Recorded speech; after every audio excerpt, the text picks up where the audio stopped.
Thank you. Wow. Thank you so much, Mr. Lushaba. I can only hope that you are here to speak and engage with our students. Any questions? I will just notice a raising of hands. And then Mr. Lushaba, I'm sure he is with us to take any question that you might have. It can be either joining the SRC as well. Yeah. Mr. Lushaba, are you here?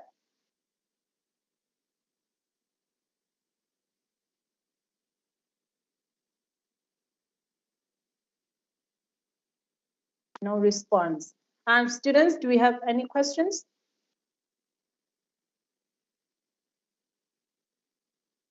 Going once? All right. We do have a hand from Felicia on behalf of Simone Swaz. Right. Felicia, I'm just going to enable your mic. Please unmute on your side and ask your question. Hi, Deborah. Thank you so much. I just wanted to find out, how's the SRC willing to tackle our student problems? Because, you know, I've seen a lot with UNISA these days coming to NSFAS, allowances. This is new coin-based thing, and there's a lot of uncertainty when it comes to these things. People are stressed. Some are unable to study because we don't have access to basic facilities. But how is the SRC willing to or trying to change the way NSFAS and the communication between the two institutions? All right, thank you for that question. I can only hope that Mr. Lushaba is here to respond, because I have been calling his name. He is not responding. Mr. Lushaba, or anyone from the SRC who's going to be able to respond to that question.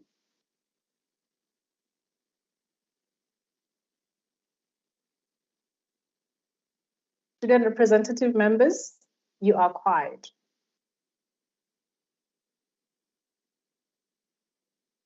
All right, Felicia, I'm just going to ask you to pose your question in the chat box, and I'm hoping that they can respond to your question so that some students can also get an idea of how that challenge will be resolved. Is that okay?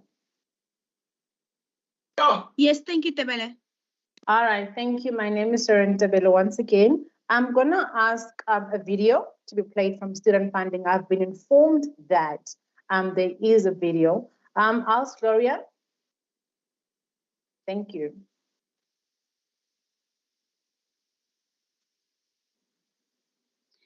Good morning. My name is Maupipe Nyanye, and I'm from Division of Student Funding. In student funding, we administer donor funds in form of student loans and bursaries according to the donors' criteria. Our main aim is to assist financially needy and academically disabled students. Our vision is to be a beacon of great hope and excellence to our students and donors. The Directorate administers both NSFAS, UNISA, and private bursaries. I'm going to start with the NSFAS bursary, which is the D-head. Please note, application for 2023 are currently closed, and they will open around September for 2024 intake. Please note the institution does not have control or access to the student bursary application, and therefore cannot speed up the evaluation process of the application. The students must ensure that all the required documents are submitted for the application to be evaluated. The institution can only finalize registrations once NSFAS confirms the funding. Please note, both new and returning students must appeal directly with NSFAS should their application for funding be rejected. And when they do the appeal, they are going to do it directly on my NSFAS portal, and they must attach all the necessary documents on the portal itself. Higher certificate students who are studying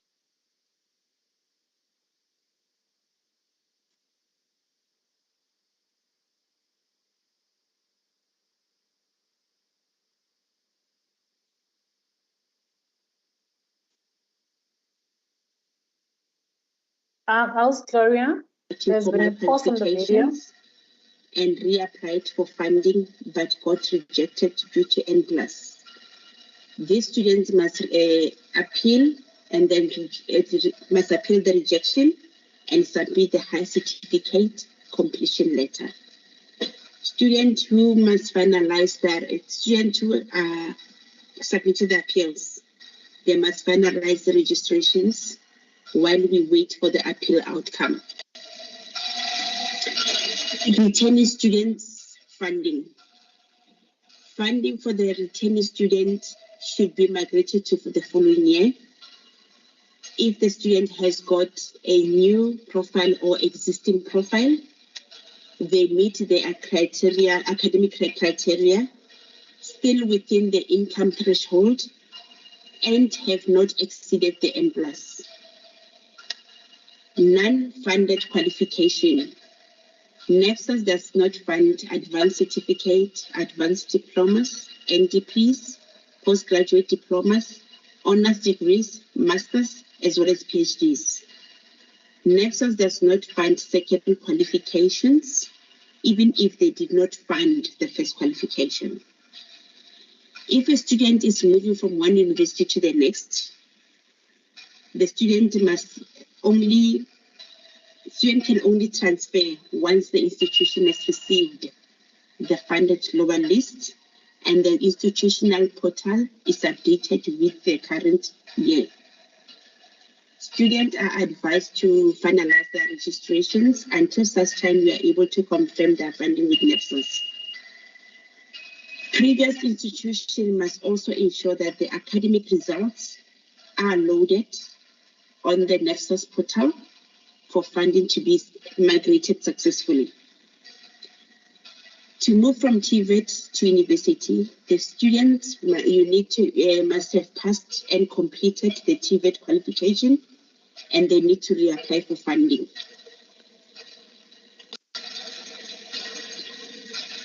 What does NSFAS funding cover? NSFAS covers tuition fees, learning material allowance or laptop, incidental allowance for students who are registered for 10 modules or more. The learning material allowance is calculated at 700 per module before modules between 1 and 4 modules. For example, if you register for 2 modules, you'll get 1,400. For any student who are registered for 5 modules or more, they will be allocated 5,460 for the year. That is the maximum allowance that the student can get for learning material allowance. So should those students add second semester modules, there will be no additional allowances for learning material that will be given to students. Incidental allowance is calculated at 304.50 cents, which is payable over 10 months. But this allowance is only payable to the students who are registered for 10 or more modules. A link will be sent to students on my live email accounts. That link will be for update of banking details so that the allowances can be processed and be paid into their bank accounts. From July 2023, please note this process changed. Now the allowances are being paid by NSFAS and they are using a service provider called CoinVest. What does NSFAS? The following are not covered by NSFAS: supplementary fees, remark fees, net cancellation fees, textbook charges, library cards, and library charges as well.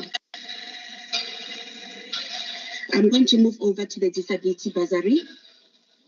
The NSFAS disability bursary provides financial support to students with disabilities who require financial aid and possessing the ability to pass the academic subjects. Please note the application for the disability bursaries are currently closed. Applicants must ensure that they have declared their disability in the application and they have uploaded the Annexure A form. If you are successful in your application for financial aid, you have received notice of the final approval amount from NSFAS, you may arrange to purchase your assistive device through the student disability unit at the institution. What does the disability bursary cover? Tuition fees, which are payable to the institution, learning material allowance, calculated at 700 per module, living allowance, calculated at 304 rand and 50 cents per month over 10 months, cost of assistive device, human support where applicable, and then we'll move over to the Funza Lushaka Bursary. The Funza Lushaka Bursary program is a multi-year program to promote teaching as a profession. Bursaries are available to enable selected students to complete a teaching qualification in identified subject priority areas. Recipient of this bursary will be required to teach at a public school for the same number of years that they received the bursary for. Please note the applications for Funza are closed as well. They will open around October for 2024 intake. Who is eligible to apply? Any academically gifted young individual, learners currently in grade 12 who wishes to study a B.Ed qualification, graduates below the age of 30 who wants to complete teaching qualification or enroll for PGCE, which is postgraduate certificate in education, people below the age of 30 who wants to make a career change or become teachers. The new applicants' outcome. Normally for Funza Lushaka, the outcome for the applications will be available around April, May. So it is available for the student to pay their own registration fee while they're waiting for the outcomes of the applications. What does the bursary cover? Tuition fees, accommodations, book and learning material, and allowance for monthly living expenses. I will move over to DMV, which is military veterans. Who can apply? Any military veterans or their dependents who wish to apply for educational support benefit. What does the bursary cover? Tuition fees, laptop, learning material allowance, as well as living allowance. Documents required when you apply for DMV bursary: certified copy of the military veterans ID document, certified copy of dependents unabridged certificate or ID, a certified copy of the dependents grades report. For tertiary students must include their complete academic record, a copy of the acceptance or provisional admission letter from the university where they've been accepted or given admission. I'll move over to TRC, which is the Truth and Reconciliation Bursary. Who qualifies for the TRC bursary? A person declared a victim of apartheid by the Truth and Reconciliation and or their dependents or relative. A dependent will include any person to whom the TRC identified victim has or had legal or customary duty to support, which includes children, grandchildren, and the spouses of the identified victim.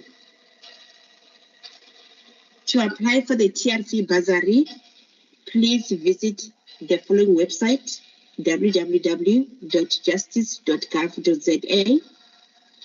Please note returning students must renew their application yearly. What are the requirements for TRC? To qualify for the higher education training assistance, the applicant must be a member of a household which earns less than 339,000 per annum. The applicant must be a member of a vulnerable household. See criteria for vulnerable household on the TRC website, www.justice.gov.za. The applicant who needs assistance must be enrolled at a public university or TVET college for undergraduate studies only. Applications can be emailed to the following email address: trceducation@justice.gov.za. What does the bursary?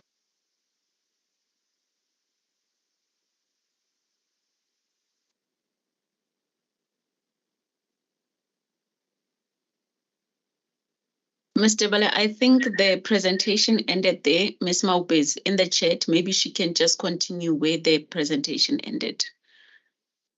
All right, thank you so much, Gloria. Let's give a round of applause to Ms. Maupe. And also, let me extend my apologies to Mr. Lushaba. I understand that he has been here. However, his mic has been disabled. I'm just going to give him an opportunity to respond to the student, and then we can take questions from the previous presentation. Mr. Lushaba?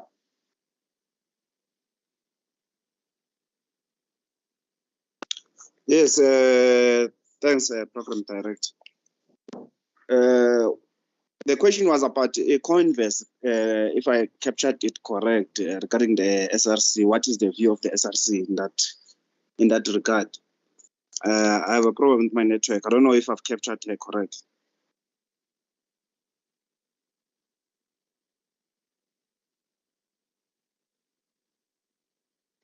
Okay, no, it's fine. I see there's a sign.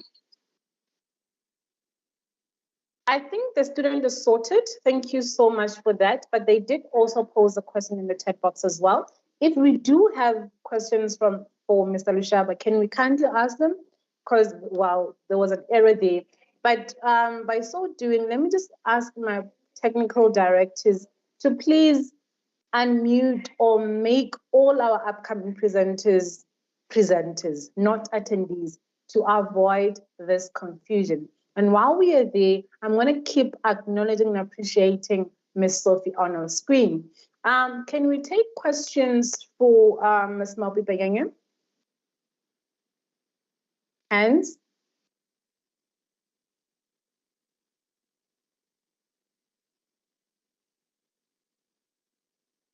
So I'm guessing students understand what coin invest is, the new NSFAS method, because I'm not seeing any questions concerning that.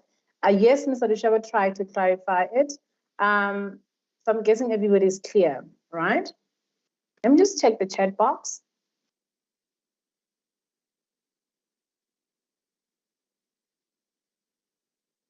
All right, we do have a question for Ms. Maupe in the chat box. But before she responds to that question, I'm just going to take a hand from Palisa.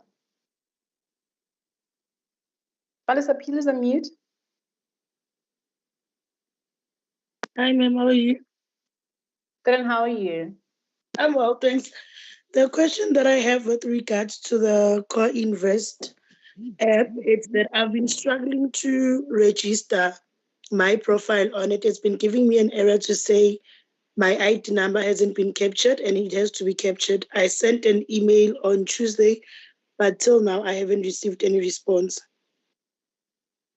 All right, thank you for that question. Ms. Pengenge, are you with us?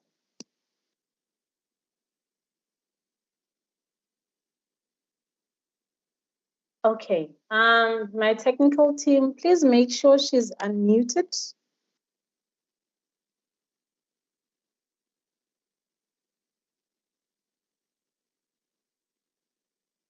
Okay, I think she got disconnected. How about you just pose a question in the chat box and she can attend to it later? Is that okay?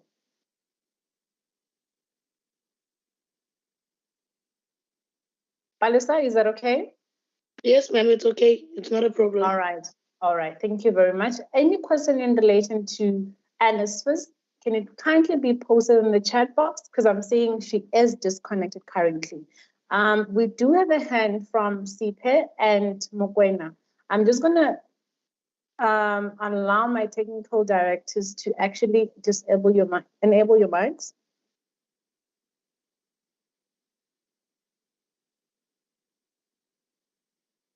All right, P. Mokwena, you can ask your question.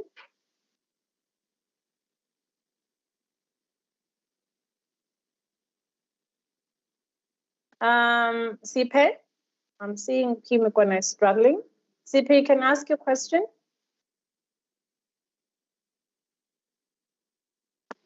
Hello. Yes, how are you? I'm good, thanks. How are you? Good, good. My question was on NSFAS funding, but you just said we could direct our questions to. So yeah, I'll do that. I'll put my question on the chat. Thank you so much for understanding, and our apologies. I know that there's a lot of questions in relation to NSFAS. However, Ms. Moby got disconnected, but I do encourage you to pose the questions in the chat box. Mr. Lushaba? Yes, thanks. No, I just need a bit of a clarity. Can we please allow the students to ask questions here, because sometimes we don't really get response from the chat box. If they can ask questions here, and then whoever is able to answer that question, they should answer it. Thank you. Yes, thank you very much. We do encourage them to raise their hands and ask the questions. However, in the absence of the presenter, or if they get disconnected, our advice would be they can post it in the chat box. We do have speakers that actually respond to the question, and we apologize for those that do not. All right. Thank you very much, Mr. Lushaba. I am going to make this a dialogue program director, but now the issue of NSFAS is a very delicate issue. So we need to really attend to it, because if we ignore it now, it's going to be a problem in the long run. As the SRC, we get a lot of calls from students complaining about NSFAS. And if we're not attending it, this issue now, you as staff and management here at UNISA won't be getting any calls. It's us who will be receiving calls, and some of the questions we won't be able to attend to them. So that's why I'm saying it's better we get these questions now. They must be addressed now, and then we will take it from there. Thank you. All right. Thank you so much. And the frustrations are with reason, and we understand the frustrations. I'm just going to ask my team to request her to join, and then maybe she can directly respond to your questions. Or whoever is from NSFAS office can assist in that regards. Thank you very much. While we wait for her to join in, all right, I think she is here. Ms. Banyanya, are you with us? Sharon, Ms. Banyanya was just struggling with the network. She managed to join, so maybe we can take the questions for NSFAS. All right, yeah, I'm just going to allow her to do that. Ms. Banyanya, kindly show us a signal that you are able to hear us. Good morning, colleagues. Good morning, students. And sorry to join so late. I have been having issues with the system. I didn't have network. I'm currently on load shedding as well. So I'm available, yes. Hopefully I won't get cut because I'm still on, and I don't have electricity, but hopefully I won't get cut or anything. Okay. No, thank you for joining us, ma'am. Since you have been disconnected, I'm assuming that you missed the question. If Palisa can just repeat her question, and then maybe you can provide clarity. Palisa? Hi, ma'am. Yes, please ask your question. Ms. Banyanya, one of our own from Student Funding, is here with us now. Thank you. Okay, hi, Ms. Banyanya, how are you? Good morning, I'm okay, and you? I'm well, thanks, ma'am. So my question was that I've been trying to register my profile on the CoInvest website. It keeps on giving me an error to say that my ID number still needs to be captured. So I sent an email on Wednesday alongside with that screenshot to the CoInvest email address that was provided, but still to now, I still haven't received any feedback. Thank you, Palisa, for the question. Palisa, with regards to CoInvest and NSFAS distribution of allowances, for the second semester, okay, the NSFAS took over the allowances and they are distributing them with the CoInvest service provider. And then the students are required to register their profiles on the CoInvest. We have requested NSFAS to kind of give us the training as well as the access to kind of view what is really happening on the side of CoInvest so that you can maybe at least be able to assist our students when it comes to that. But unfortunately, even at this stage, we are still waiting for NSFAS to provide that information because on our side, we are not even able to view anything for CoInvest. We are not even able to view what could be wrong in terms of the students successfully creating those profiles on CoInvest. So at the moment, unfortunately, we are still trying to engage with NSFAS to say, what is the better way to assist the students, especially when it comes to the service providers being selected by NSFAS in terms of the queries. Unfortunately, even from our side, at the moment, we are still waiting for that guideline as to how to deal with the queries. I know I'm not answering your question, your frustration as to how we are supposed to be dealing with that query at the moment, or how am I supposed to successfully register on CoInvest. But can I just maybe drop your details on the chat? I will just escalate them back to NSFAS. Or you can even email them through to me. I will share my email on the chat. Okay, ma'am, no problem. I'll appreciate that. Thank you so much. Thank you so much. Thank you so much, Ms. Banyanya. We do encourage our students not to share their personal details on the chat box due to POPI Act. However, if you can drop your email, then the student can directly inquire with you, or they can send their email to us in counseling department, and we'll directly forward the information or the student details to you. Thank you very much. I'm going to take the last two hands from Sipe and Mokwena, right?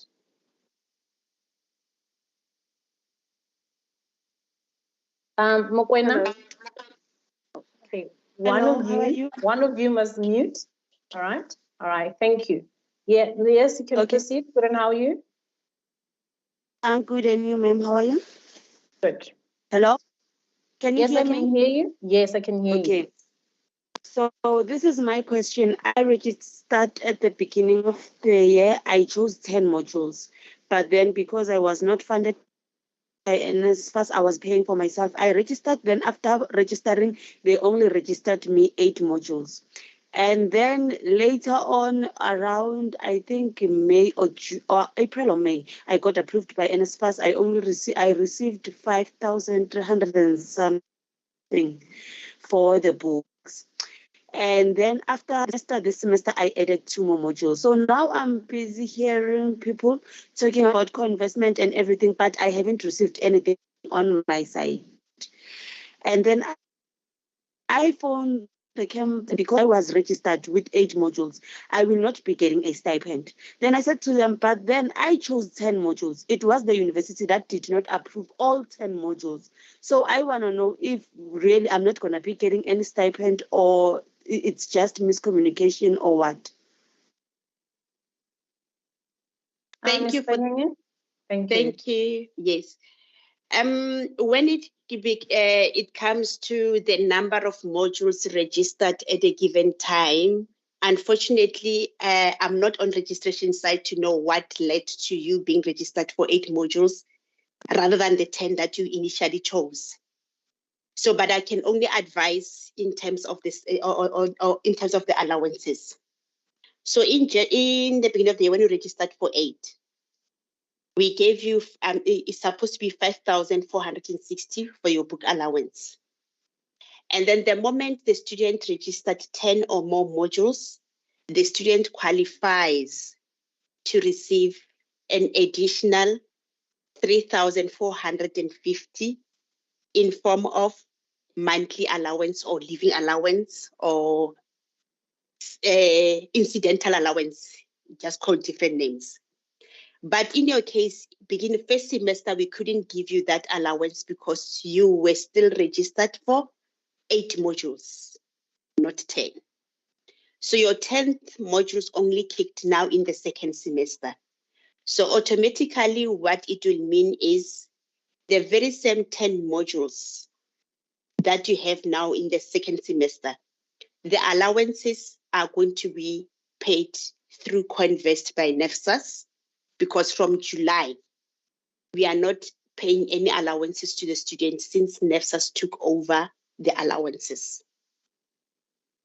So if when they start to pay your for your monthly allowance, they will backdate it from the first semester, meaning you will still receive the 3,450 for the year, irrespective. It's just a matter yours will only kick in now in the second semester because your 10 modules only came now in the second semester. Thank you. Oh, okay. Can I please ask something else again? Yes.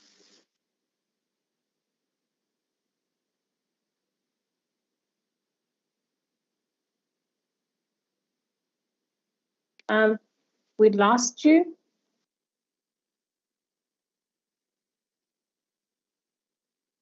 Mokoena, we lost you. Hello, can you hear me? Yes.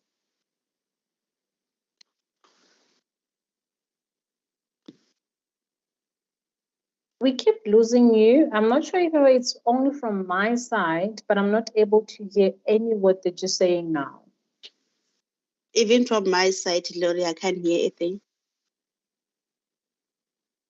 No, I'm load shedding on my side. I think it's my side, that one that has problems. So then I just want to know about the refunds because I was paying also to the institution. So when will I be expecting some refunds for the money that I've been paying? Is it the money for 2023 that you want refund for?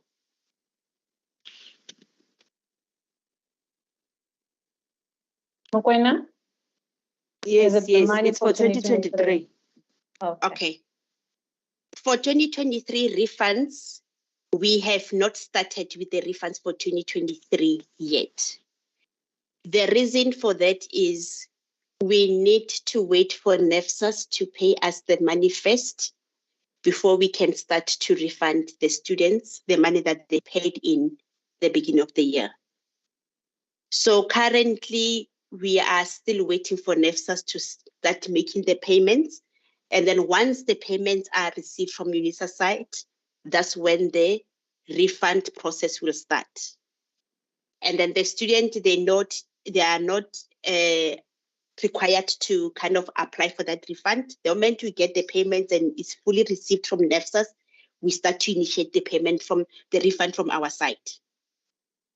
It's just a matter of like sometimes it takes a while for NSFAS to pay the institution. And then even now we are in the second semester, but no funds has been received from NSFAS yet, hence the delay. Thank you. All right, thank you so much, Ms. Thanyanya. I'm going to take the last hand from Sipe because we are behind schedule. Sipe, please unmute. Thank you. My question is regarding NSFAS 2.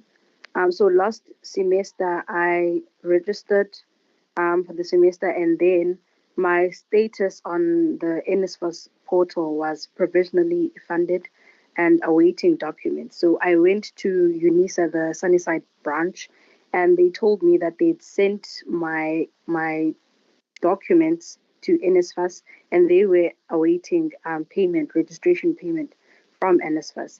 But that wasn't paid, and eventually my registration was cancelled. They advised me that I should pay the minimum registration fee, like personally. But looking at it now, I would still not be funded because the status of my NSFAS application or whatever hasn't changed. It's still the same. So I tried registering again this semester, and it's still the same situation. I've been to the Sunnyside branch, and I'm still in the same situation where UNISA says that they sent my documents, they're just awaiting payment for my registration.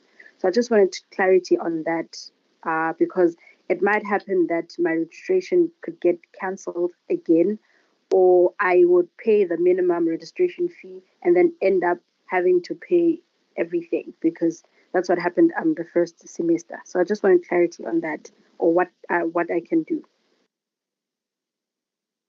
Thank you for the question. Before I answer that question, can I just maybe explain the process, how it goes from when the student applies for NSFAS? I'll just summarize it quickly because I know we are behind time. Obviously, once the student applies for NSFAS and then they get approved, NSFAS should send the approved funded list to UNISA, and then UNISA will use that funded list from NSFAS to activate the student registrations. And then thereafter, that's when we send the registration data to NSFAS. The current semester or the first semester, the problem that you are having is most of the students, they reflect as provisionally funded, but when you check them on the approved list, they are not yet updated there. And then if they are not on part of the funded list, it becomes difficult for the institution to activate the registrations. Because even when you get audited, they audit us based on that funding list rather than the status on the students' portals. So from your question, I picked up that you say you have missing documents and then you've got provisionally funded. Those are two different statuses. Obviously, it's either you are provisionally funded or you are missing documents at NSFAS. You cannot have both. If you are having both, it basically means there's a problem there either way. Because which status are we taking? The outstanding documents one? Sorry, I meant that when I went to UNISA, what they said was that they'd sent everything to NSFAS and they are waiting registration payment. And then the lady said that on NSFAS side, they also do say that they're waiting for documents from UNISA side. So that's what the confusion was about, because there's no direct communication to NSFAS directly to say, is there anything that they need from UNISA for my registration to be processed? So the only side I can have communication through is the UNISA side, of which they tell me that they've sent everything and they're just waiting for payments from NSFAS. And seemingly, I'm going to have the same situation that I had last semester, where my registration is eventually going to get cancelled. And I would like to know, if that happens, I would like to know what can I do or what the problem is. Okay, can I I've shared my email address on the chat.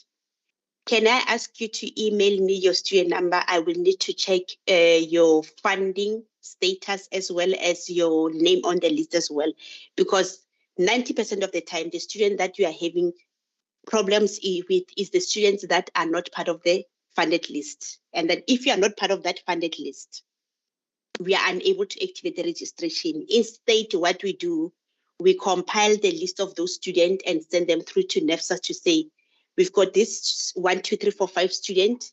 They are provisionally funded, but they're not yet on the list, and asking NSFAS to actually add them on the list. All right, thank you. Yes, just email me so that I can check everything on my side. Just email me your student number and then your query. Then I will check and respond. Okay, thank you. Thank you. All right, thank you so much for the responses, Ms. Bengenge. I strongly encourage students to email any questions that they might have concerning NSFAS, as we are behind schedule for other important presentations as well. Thank you so much, ma'am, for going through all the trouble to join us and actually give our students the feedback that they need concerning NSFAS questions. Thank you very much. Can we give her a round of applause, please? Without any further ado, I'm just going to ask Gloria to play the presentation from student administration.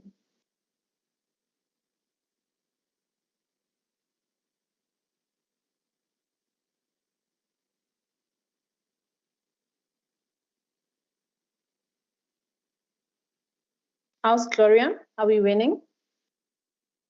Yes, Sharon, I don't know, my computer is a little bit slow. Just give me a second. All right, while you're doing that, those who have just joined us, I encourage that you switch on the live captions if you have difficulty hearing, especially when the video is being played, right? You just go to more if you're using your PC, and then go to language and speech, and then go to live captions and turn it on. I repeat, the advantage of this is that you are the only person who sees the interpretation of what has been said. Okay, thank you very much. How's Gloria?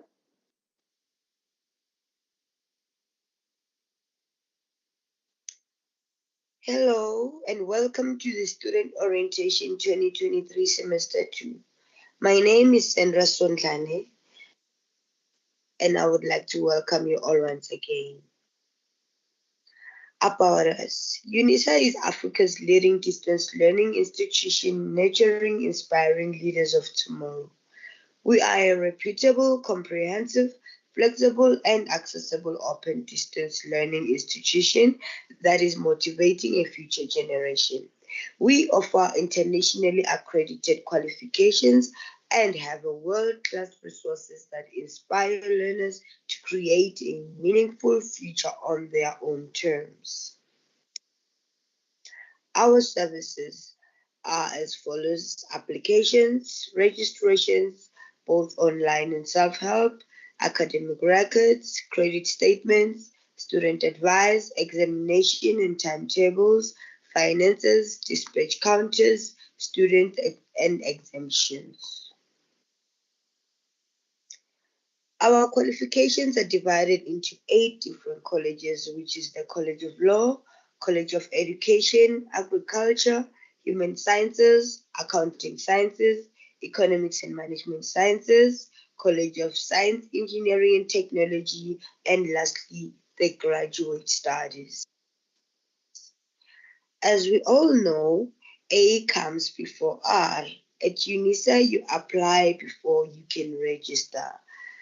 Right now it is registration time, and by now I believe all of you have registered, and below is the steps which all the students undergo through for their registration to be successful. Students who are registering are both the first-time students and returning students. First-time students are the students who are newly UNISA students and registering for the very first time, whereas the returning students are the students who are not registering at UNISA for the first time, which mostly have just written their exams recently. We also offer non-degree purpose modules, which are directly offered by our colleges, and non-degree purpose modules are the modules which a student usually do when they have certain modules to complete in order for them to graduate. Non-degree purpose modules, some are those modules which a college offers you in terms of how they set their curriculums. Add modules on My UNISA. A student can add their modules on My UNISA.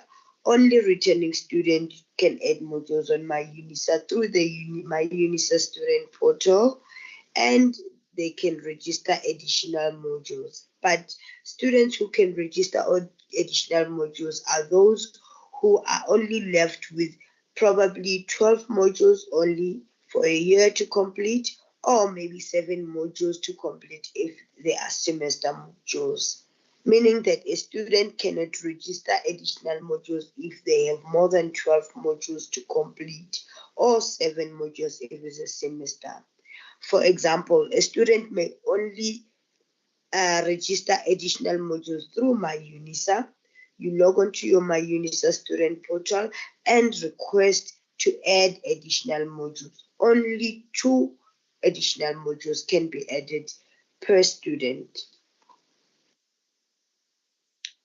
Curriculum is an outline of your studies for your entire qualification to be completed.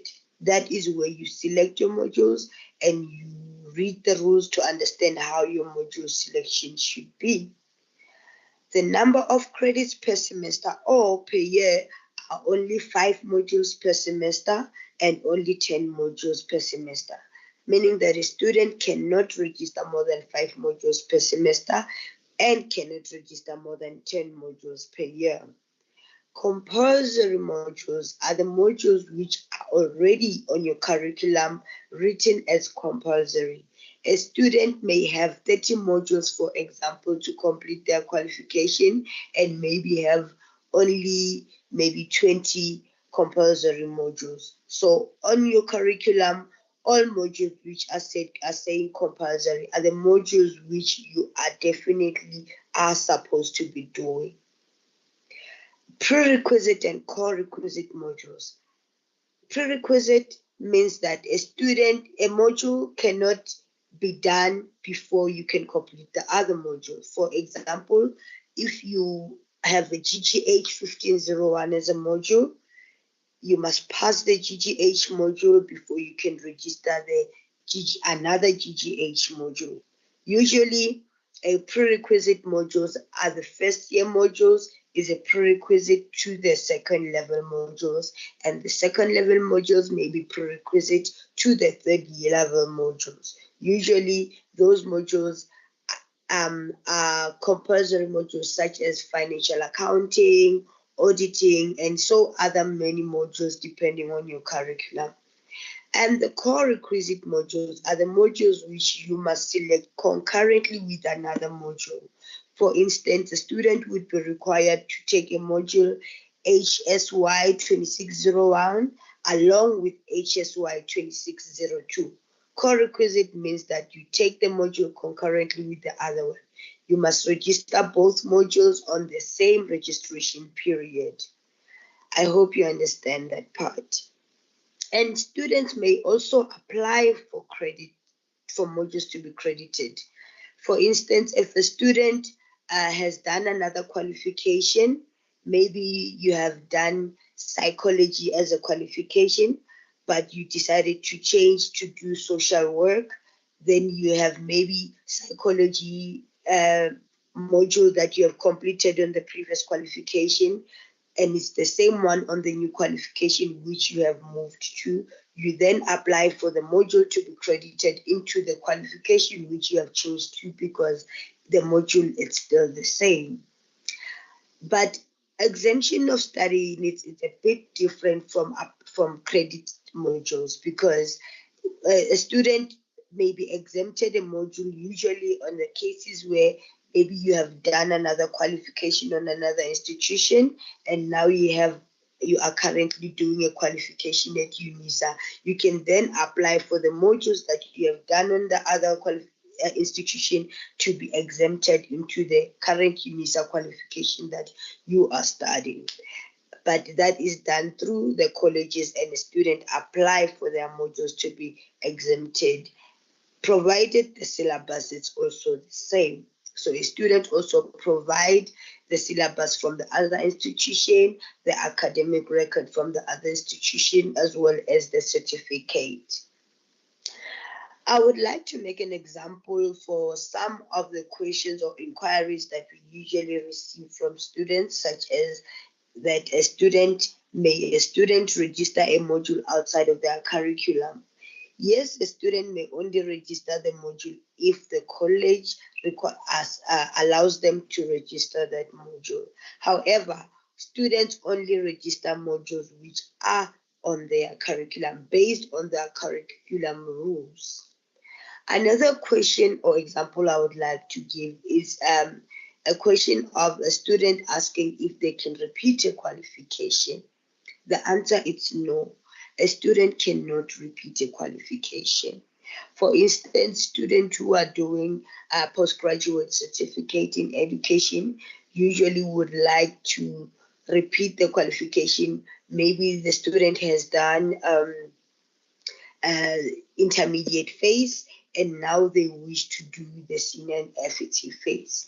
No, a student cannot repeat a qualification. Once a qualification is completed, it is completed and the student graduates. These are the steps which a student takes when they are find your curriculum. You visit the UNISA website, www.unisa.ac.za. You select register undergraduate and honors qualification. You select your college, you select your qualification, and you make sure to read and read and read carefully so that you do not make mistakes when you do your module selection. Then you select your module. That's when you will find your prerequisite and your core-requisite modules, as well as your compulsory modules and your optional modules, even though they differ in qualifications, but every student have their own curriculum for their qualification. Study material delivery method.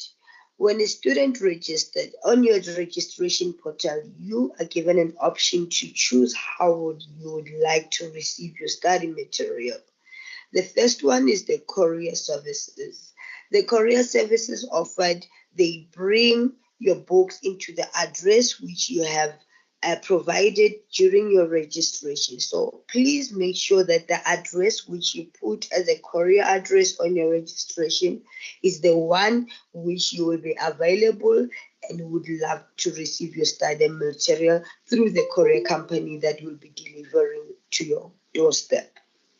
The online option for study material is the one which you do not receive any physical study material, but you access your study material online, which some of the students usually prefer, especially that we are doing everything on the online.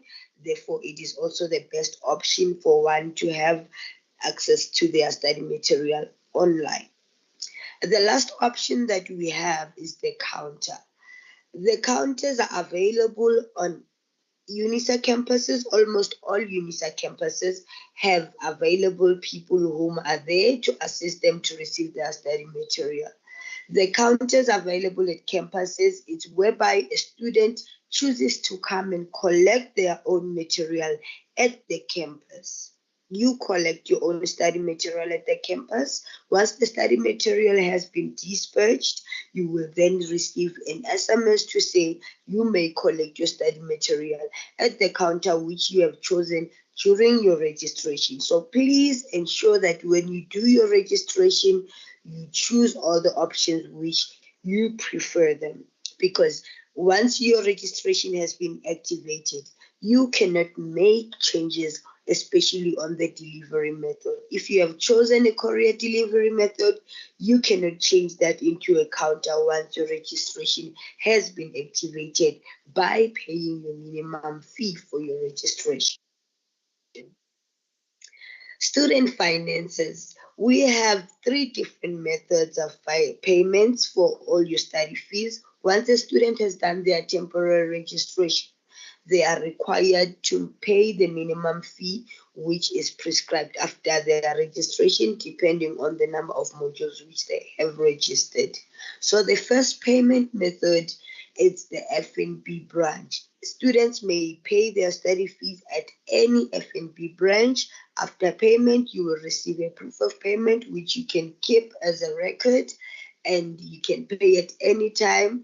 And the second option is the EFT, the electronic funds transfer. Students may pay by themselves when on the UNISA website when they register, or you can pay through your My UNISA student portal if you are a returning student. By using your card details, you put your card details for you to process your payment for your study fees. Some of the students are NSFAS beneficiaries. So if you have applied for NSFAS and you have been approved, your study fees will automatically be paid by NSFAS into the UNISA's account. Below, it's a statement of account example. This example shows that all the transactions which are made by you as a student will all be visible and available for you on your My UNISA portal. So when you log on to your My UNISA, you can go to student finances or financial details, and you can be able to view or see how your finances are broken down by dates and times and what your fees are paid for. Cancellation of modules. A student who voluntarily cancels his or her registration of a module will forfeit either a part of the study fees or the entire study fees paid as indicated below. If you wish to cancel your registration, you must do so by the prescribed date. The last date of cancellation of semester 2 modules for this semester will be 31st of August 2023. Please note this because the dates are important. Regardless of when you cancel a semester 2 module, you will forfeit the minimum payment or the full payment forfeited after the date which is prescribed. So please ensure that if you wish to cancel your modules, you cancel your modules on the given period. Sir, However, any students are encouraged to send emails into our available email addresses where a student will be responded to within 48 hours. That's a promise. In the Gauteng region, we have 4 different campuses, and students may send emails to inquire on any of these following emails listed below. We have the Florida campus, we have the Val campus, Ekurhuleni campus, and the Johannesburg campus. You may note the emails below for any correspondence or any inquiries which you have as a student. Another option is the UNISA toll-free number, which students can use to pose their inquiries at any time, or 800 00 1870. Please note the emails below, and they are available on the website for you to have access at any time. In conclusion, I would like to encourage students to only use the My Life email for any correspondence with the university. It is easier like that because every student has access to My Life email. So please use your My Life email when you are sending your inquiries at UNISA. And always write your student number as a subject of your email when you are sending emails. Write your student number for us to easily identify your student number and be able to assist you as quick as we can. And always mind the due dates for payments for your semesters. On that note, I would like to thank you all, and I wish you all the best for the semester and for those who are registered for a year. Thank you very much. Thank you. Hi, Gloria. Thank you so much. Thank you very much. Can you give a round of applause from Ms. Sondlani? Thank you very much, ma'am, for such a beautiful presentation. I'm going to apologize on load shedding's behalf, right? I know that some people have not been seeing anything on the screen. That includes me, but I did notice that the audio was playing just fine, right? However, do note that the recording will be shared with everyone who registered for this event. All right. And also, on that note, this orientation is being streamed on YouTube. So if you are having issues with Teams, we have shared the YouTube link on the chat. I'll just request my colleagues to share the YouTube link again in the chat, and you can find the link and continue on YouTube if you are having issues with the connectivity concerning Teams. All right. With that being said, I'm just going to allow a 5 minutes Q&A with Ms. Sondlani and one of the student advisors in the VAL, Mr. Tebogo. Ms. Sondlani, are you here? We do have hands on the floor, so I'm just going to allow mics Hello. All right. All right. Thank you so much. Please mute one of the devices from your side since it's giving us feedback, and use one device. Thank you very much. Sandy Edward, your hand is up.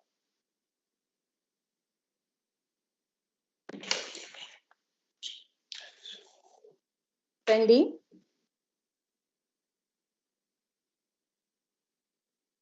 And on that note, to all our speakers or presenters, kindly mute your phones, put them on complete silence so that we avoid interruptions, all right? Recept external, please unmute.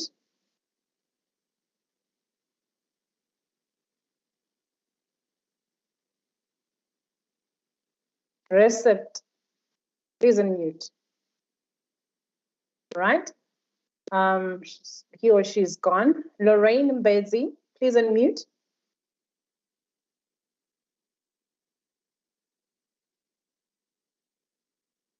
Lorraine?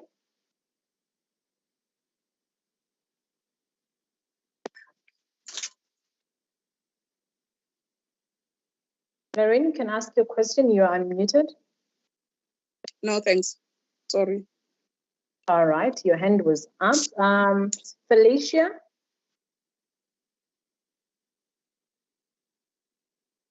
I'm okay, Sharon. Thank you. All right, thank you very much. CD?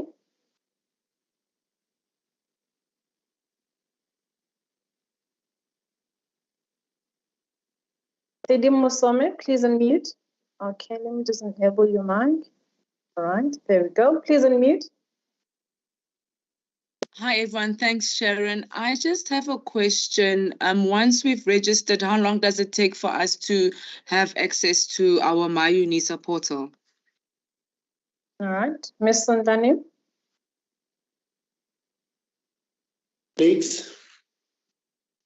Therefore, speaking, one of the student advisors, normally after you've registered, your My UNISA becomes active after you've paid. Say within 24 hours, you can access your study material and your My UNISA. Thank you. Okay, because the payment is done, and as we speak, I keep on checking right now on My UNISA, and I'm not having access to my modules. I would kindly ask you to visit one of our centers, and then the colleagues dealing with the My UNISA will be able to assist you. But Thank you very much. It does activate. All right, thank you. Thank you. Thank you, Teboho. Anthea Wenzel?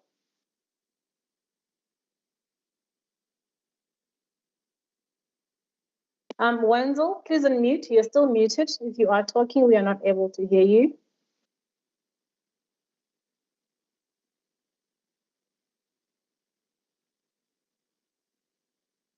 Right. Recept, please unmute. Good day, everyone. Good day. You're speaking to Tapelo.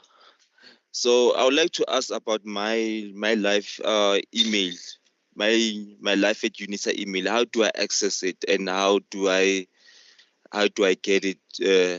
How do I get it to work? So I would like to know that. Thank you. All right, Tapelo, we will be having a presentation from Technology Enhanced Learning by Mr. Lucas Rampe, who will be also advising concerning how to claim My UNISA and My UNISA as well. Anything in relation to my modules as well, we will present it later today. So stay put, and so you can get the information you need. Is that okay? Okay, thank you very much. All right, thank you. Do we have any other question for student administration?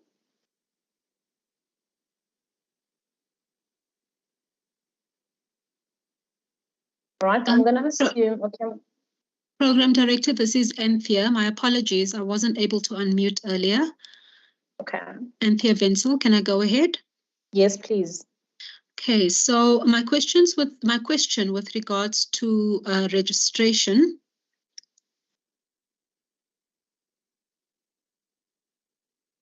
So I just wanted to check that when registering and the system requires additional documentation to be loaded, where and how must this be done?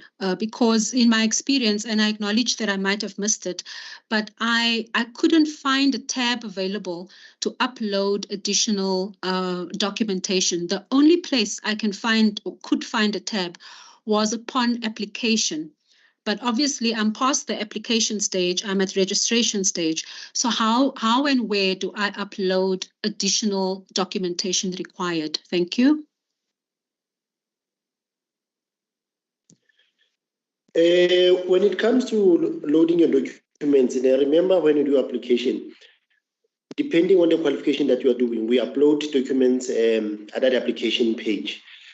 Extra documents that needs to be uploaded, like for an example, say maybe you're doing a degree and then you must apply for conditional exemption. That's when you must bring in original documentation to our offices, and then we'll sort you out from there.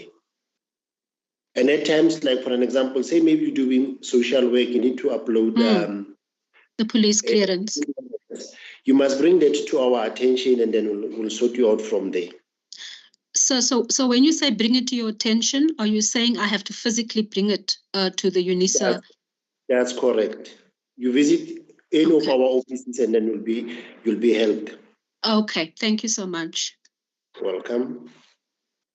All right, thank you so much. That was the last question for student administration. However, I mean, that was the last hand that I'm going to take for now. I do encourage students to type in the chats, and my colleagues are available to respond because we are behind schedule. Please type your questions in the chat box, and my colleagues will be able to assist you. Thank you so much, colleagues, for such a presentation. I'm just going to allow my colleague to play a video from ARCSWiD by Mr. Pinchas Nkuna. Dorian?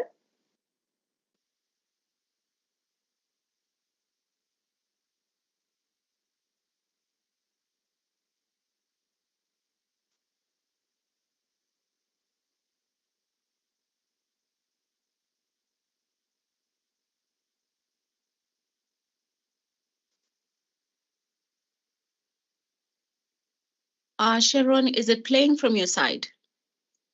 No, not yet.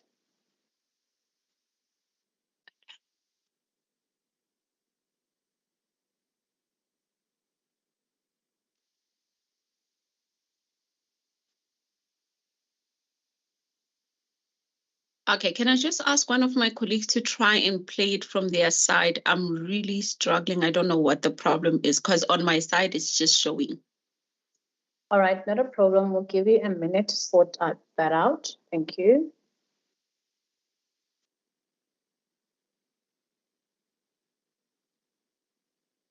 While we're doing that, there was a question from the YouTube posted by Diksha. If I can just ask one of our colleagues to attend to the question. I'm just trying to find it in the chat box.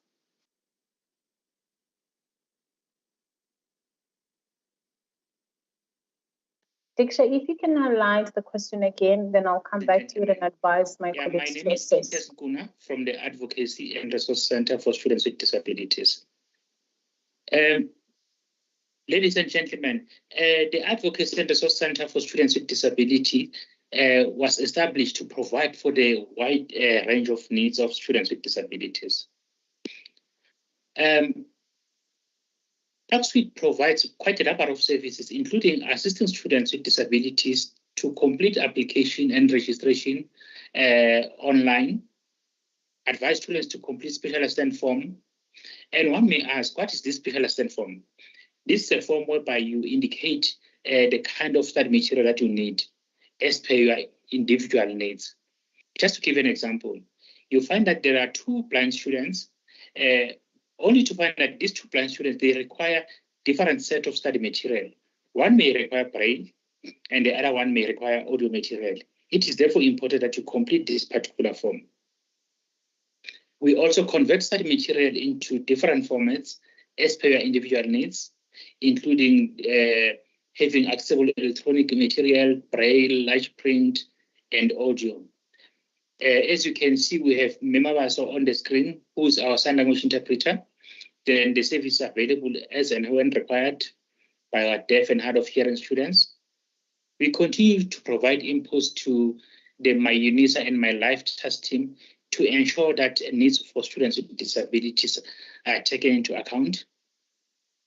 We also established and launched multi-purpose computer labs in different regions to ensure that students with disabilities are able to have access to the different access technology which accommodate their diverse needs.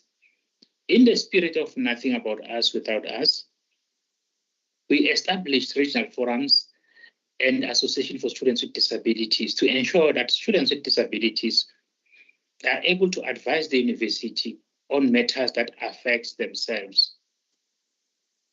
We also provide training on orientation and mobility to our blind and partially sighted students. Ladies and gentlemen, this orientation and mobility, maybe just to give an example, in cases whereby you come across a person who's using a white cane while walking around, then in order for this student to use this white cane, they are receiving a training from the university. While orientation refers to awareness of the environment, mobility refers to the techniques used to travel from one place to another. We also request concessions with regard to extensions of assignments. In cases whereby students, they need extension because of their disability or medical needs. We also assist students to apply for special examination arrangements within the university. One may ask, what is this special examination arrangements? From time to time, we find that students with disabilities, they require extended time to write their exams. You can apply for this by completing the form that is available from the university. The form should be completed by signed by a doctor, giving detailed explanation on how can we reasonably accommodate you. By requesting you to take this form to a doctor, we are not taking you back to medical modeling. We want to make sure that we provide reasonable accommodation that will ensure access for success. We also advocate for alternative assessments in cases whereby you are unable to write exams on the prescribed assessments. Just to give an example, you can do oral exams on Teams as per your disability. We also advise our exam sections to consider students with disabilities when they allocate resources. And in collaboration with our sister department, which is student funding, we assist students to apply for financial assistance, which covers their prescribed books, tuition fees, laptops, medical assessment, and human support. Then the assistive devices depends on their individual needs. It could be a laptop with a screen reader for students who are blind or students with learning disabilities. The screen readers, just to mention amongst others, it could be JAWS or NVDA, and also students with low vision can also apply for laptop with text magnification software, which is known as Zoom Text, motorized wheelchairs for our students who are with paraplegia, manual wheelchairs for our students with paraplegia and amputees, digital recorders, hearing aids, payment for sign language interpretation services, and human support. One will ask, what is this human support? From time to time, students with disabilities, they need support from either their family or from an external stakeholder. Then when these people provide the support, they can be compensated from the library, from this funding. I must emphasize that students with disabilities, even if you receive the assistive device, you still receive the allowance because of your unique needs. We also liaise with publishers both locally and internationally to ensure that students with disabilities who have print disabilities receive electronic textbooks. In order for you to receive the service, there's a one-page form that you complete at the point of registration or at the nearest UNISA center, where you confirm that you'll only use this material for your studies. You won't open your own Spazena shop and sell the books to fellow students. In the past, we had students who received these electronic copies of prescribed books and decided to make copies and sell them. That is copyright violation. Please refrain from doing that. We also have advocacy campaigns to continue raising up awareness about the needs of students with disabilities throughout the institution, training and development to our staff members to keep abreast with disability-related matters. We also provide support to the graduation office in collaboration with the graduation departments and regions to ensure that parking spaces, accessible graduation venues, and the conversion of programs in alternative formats are available, and also determine a need for an accompanying person and a sign language interpreter. Ladies and gentlemen, just imagine it's your graduation day, only to find that you are deaf, and on that session, there's no sign language interpreter, which means you'll be losing out. Or you are blind, only to find that the program is only available in cited format. Therefore, it is important for you to inform the university of your needs so that we can always accommodate you, as we don't apply the one-size-fits-all approach. Ladies and gentlemen, I urge you all to join hands against the prejudice that constitute the biggest barrier against students with disabilities. As our chair mentioned earlier, we have a challenge with disclosure. We encourage students not to conceal their disabilities, because while we respect your right to disclose or not to disclose your disability, you may not demand or request or receive reasonable accommodation from the university if the university is not aware of your disability and your needs. Disabilities are not always visible. We have two forms of persons with disabilities. There are those who are born with a disability, acquired the disability. And I must say, students, disability can be acquired by anyone, anytime. And those of you who acquire disabilities during their studies, please disclose so that the university can provide reasonable accommodation to you. The information provided will be kept confidential. I'd like to emphasize that the Advocacy and Resource Center for Students with Disabilities, amongst its staff members, there are those who are born with disabilities and those who acquire disabilities. These particular staff members, they have a first-hand experience of disabilities. Like, just to give an example, in my case, I'm a wheelchair user. I'm T10 and T12 paraplegia. Then I have that first-hand experience of disability. When you disclose, we'll understand exactly on how to accommodate you. We are also aware of students who are reluctant to disclose their disability due to the fear of stigma and victimization. But I must say, ladies and gentlemen, that disclosing a disability won't attract any stigmatization or victimization. You will only receive reasonable accommodation from the university in order for you to study without any challenge. In terms of the terminology, from time to time, we hear our students in corridors saying, disabled students. Your fellow student is not disabled, is a student with a disability.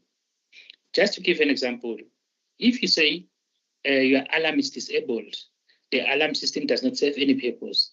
And if you say this, your fellow student is disabled, you are saying that your fellow student does not serve any purpose, of which is incorrect.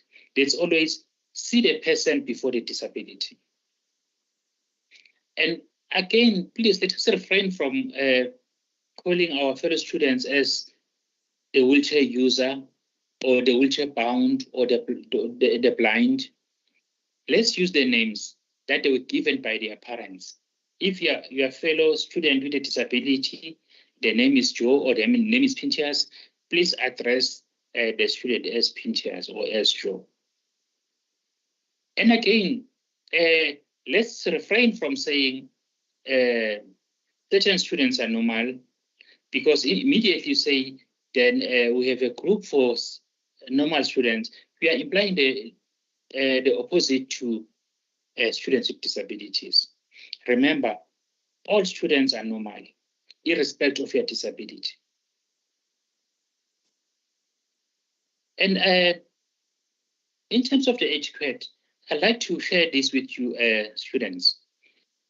In cases where you come across your fellow student who's on a wheelchair, please do not push them without asking for a permission, whether they need assistance or not.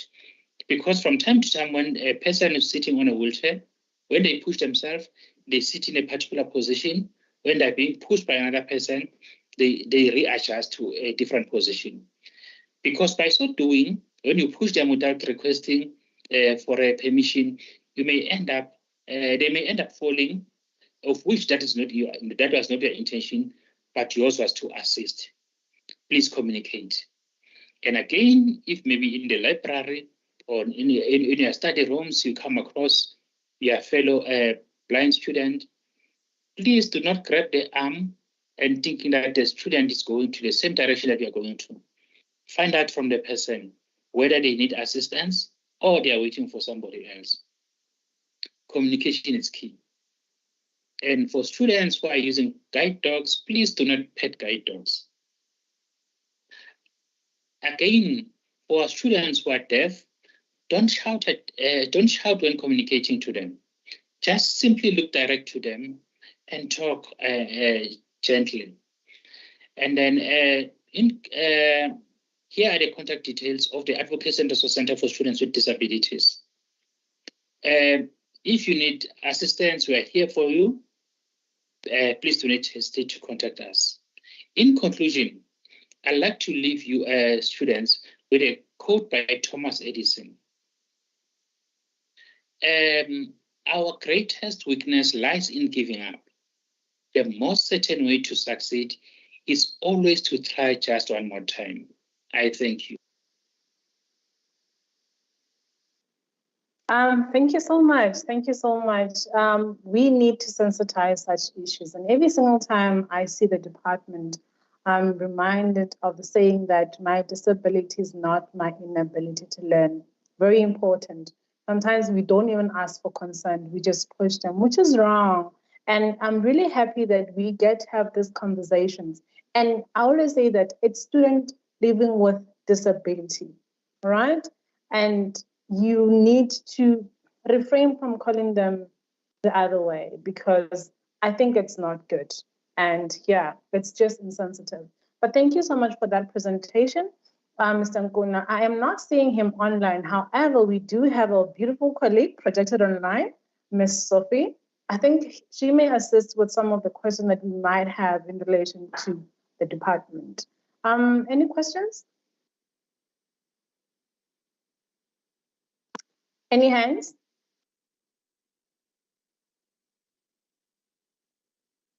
All right, we do have a hand from Pila.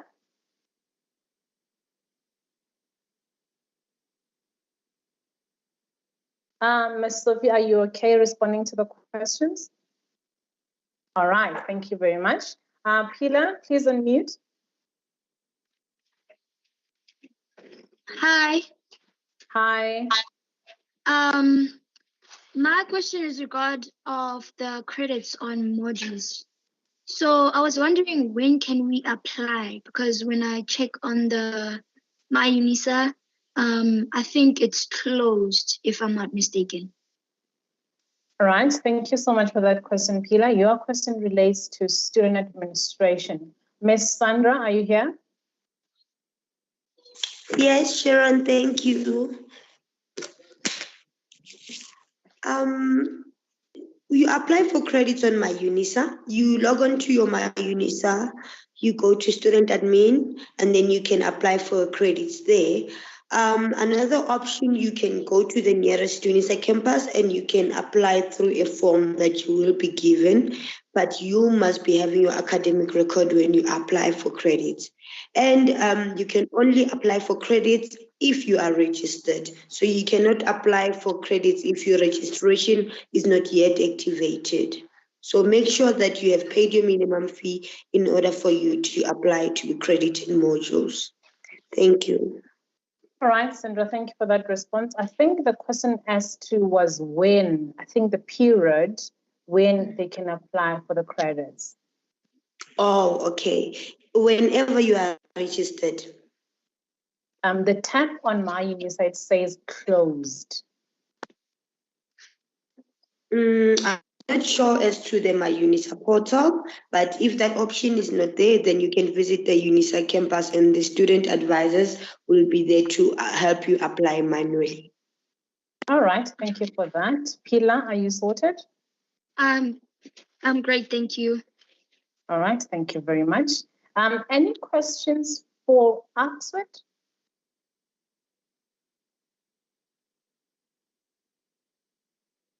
Going once, twice. All right, sold. Please note that we will have a presentation from Facilitation of Learning, Ms. Pulan Mpasani. This presentation will be offered to us or delivered to us live, unlike the pre-recorded videos. Ms. Mpasani, are you ready for us? Okay, before I take, all right. Are you ready for us? No, thank you, ma'am. You may proceed. You may take the floor. Thank you, Madam Chair, and good morning, students and colleagues. My name is Pulani Mpasani, Regional Academic Coordinator in Florida. FOL presentation is going to focus on the services offered by FOL for the entire Gauteng province in UNISA. I might as well mention that the services are for free of charge. Students, you are not supposed to pay any penny. They are for free of charge. Our services are as follows. Claudia, may you kindly go back to the previous slide? Online tutorial classes, academic literacy workshops, support for differently abled students, community engagement, and radio as a service.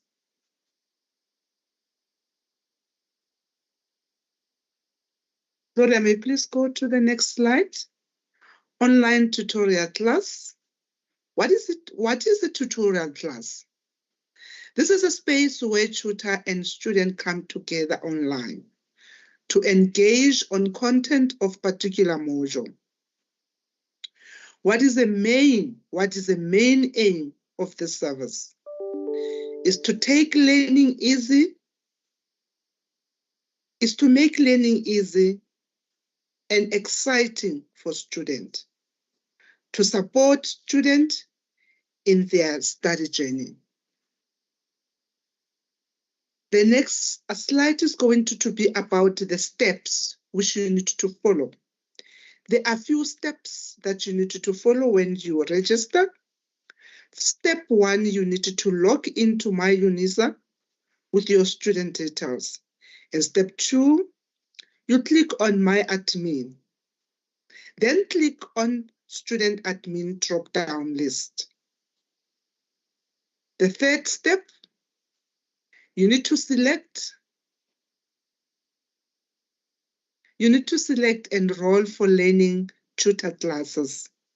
Step 4, click on Enroll next to the module. Then click on the center name.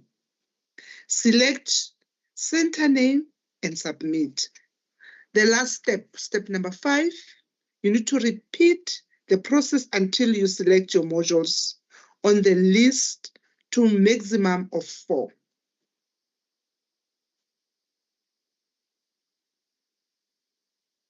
Tutorial schedule or timetable. Classes are normally scheduled on Saturdays between 8 and 4. Weekdays, we offer those classes from 4 to accommodate employed students, or as per tutor and student arrangement.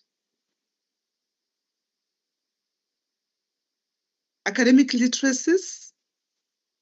This is a program where a facilitator guides students on basic general content as per their field of study.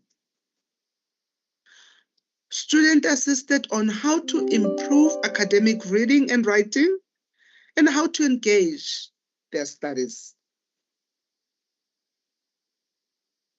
What is the purpose of the program?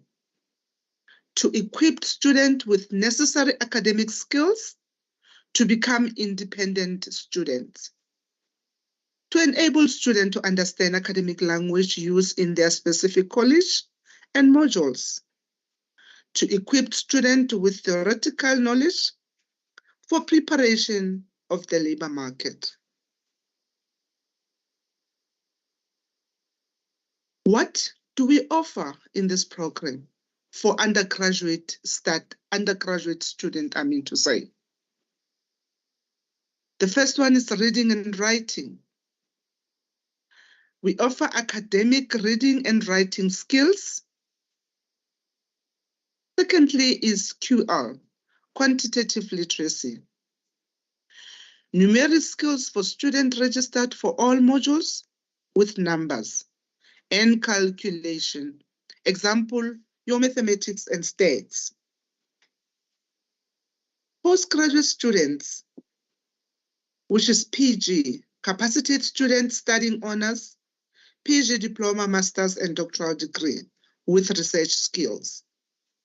Workshops, doctoral proposal writing, research methodology, research instrument sample and sample size, etc. Workshops are offered as scheduled by staff members and facilitators. One-on-one consultation. Students may book the facilitator for one-on-one consultation. Facilitators are available weekdays and on Saturdays. How to access schedule for tutorial classes and accolade workshops. Workshop schedules are available on My UNISA. Step 1, you need to click on My UNISA. Step 2, click on student support and regions. Then you will see the link. Step number 3, you need to click on tutorial schedules. Step 4, you click on Gauteng and drop down arrow and choose a center and all workshop details will be there. Invite or link will also be shared on the My UNISA email address. We offer a range of services, as I've mentioned, and these services are for free for our students. My UNISA, My Life email, tutorial services, library, academic literacy workshops, lectures, counseling year planner, video, tutorial material, and study guides. I might as well mention that Gauteng have 5 campuses or centers. In Gauteng, it's Sunnyside, Florida and Roodepoort, Ekurhuleni, Johannesburg, and Vaal. Colleagues, because we are in collaboration with ARCSWiD department, I had prepared the slides, few slides for students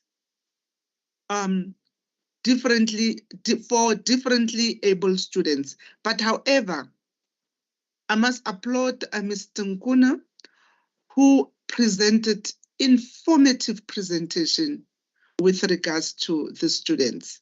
However, I won't go into details because everything has been captured there. It will then be repetition. By so saying, I would love to say, this morning I am with my crew from FOL. And then on that note, I would love to say thank you.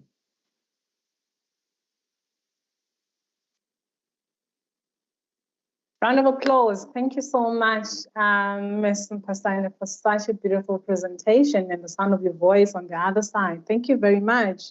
You're getting all the love from the floor, hey? We do have a hand already. Let me just see who is it from. But before I take hands, let me just make an announcement that I did mention that I will be co-directing today with Mr. May, who will be taking over from me. Don't worry, you'll be in very warm hands. He's one of our own as well, as I've mentioned. So after this Q&A, Mr. May will be taking over from me, all right? We do have hands. Let me just check.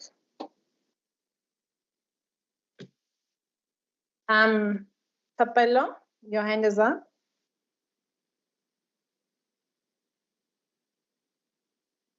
Just give me a minute. Yeah, you can unmute now, Tapelo. I was not able to unmute my mic. Good day again. Hi. I wanted to ask about the tutors department. I want to know, because you're doing different courses. My course is Bachelor of Arts in International Relations. So I would like to know, how am I able to get the tutors from that department, and how will I be able to engage with the learners from the course that we'll be doing? So that's my question, ma'am. Ms. Pasane? Thank you, Madam Chair. I must actually mention to the student that the tutorial is offering the modules, only modules who are listed on high risk list. We are not offering tutorial classes for all modules. Thank you. All right, thank you very much. I think a follow-up there would be, how do they know that it's on the high risk list? Yes, I wanted to ask that question. How do you know it's on the high risk? Yes. I think I've mentioned, thank you. I think I've mentioned on my slide that you need to go to our registration platform or our online platform. Through all the steps that I've mentioned, you will be able to navigate and see the list of modules that we are offering. All right, thank you very much. We do have a hand from Isaiah. Please unmute.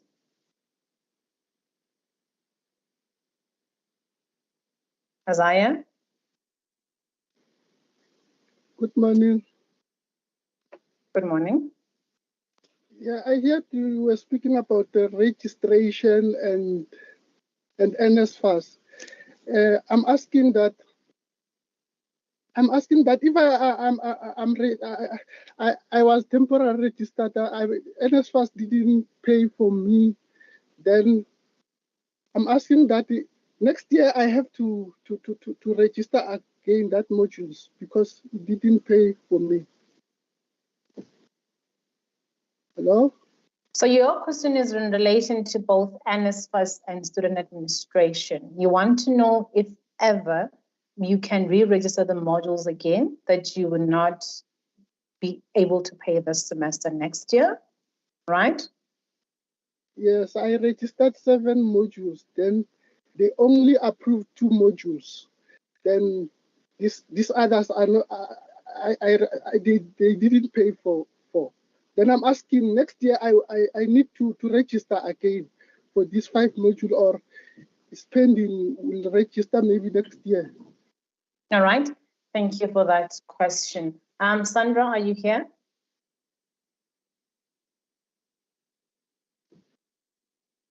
Sandra? Sharon, may you please kindly repeat the question? All right, I'm going to allow Isaiah to repeat the question. Isaiah? Okay, I say I registered 7 modules. Then they only approved 2 modules for this semester to be registered. Then I'm asking next year I will re-register that 5 modules or what?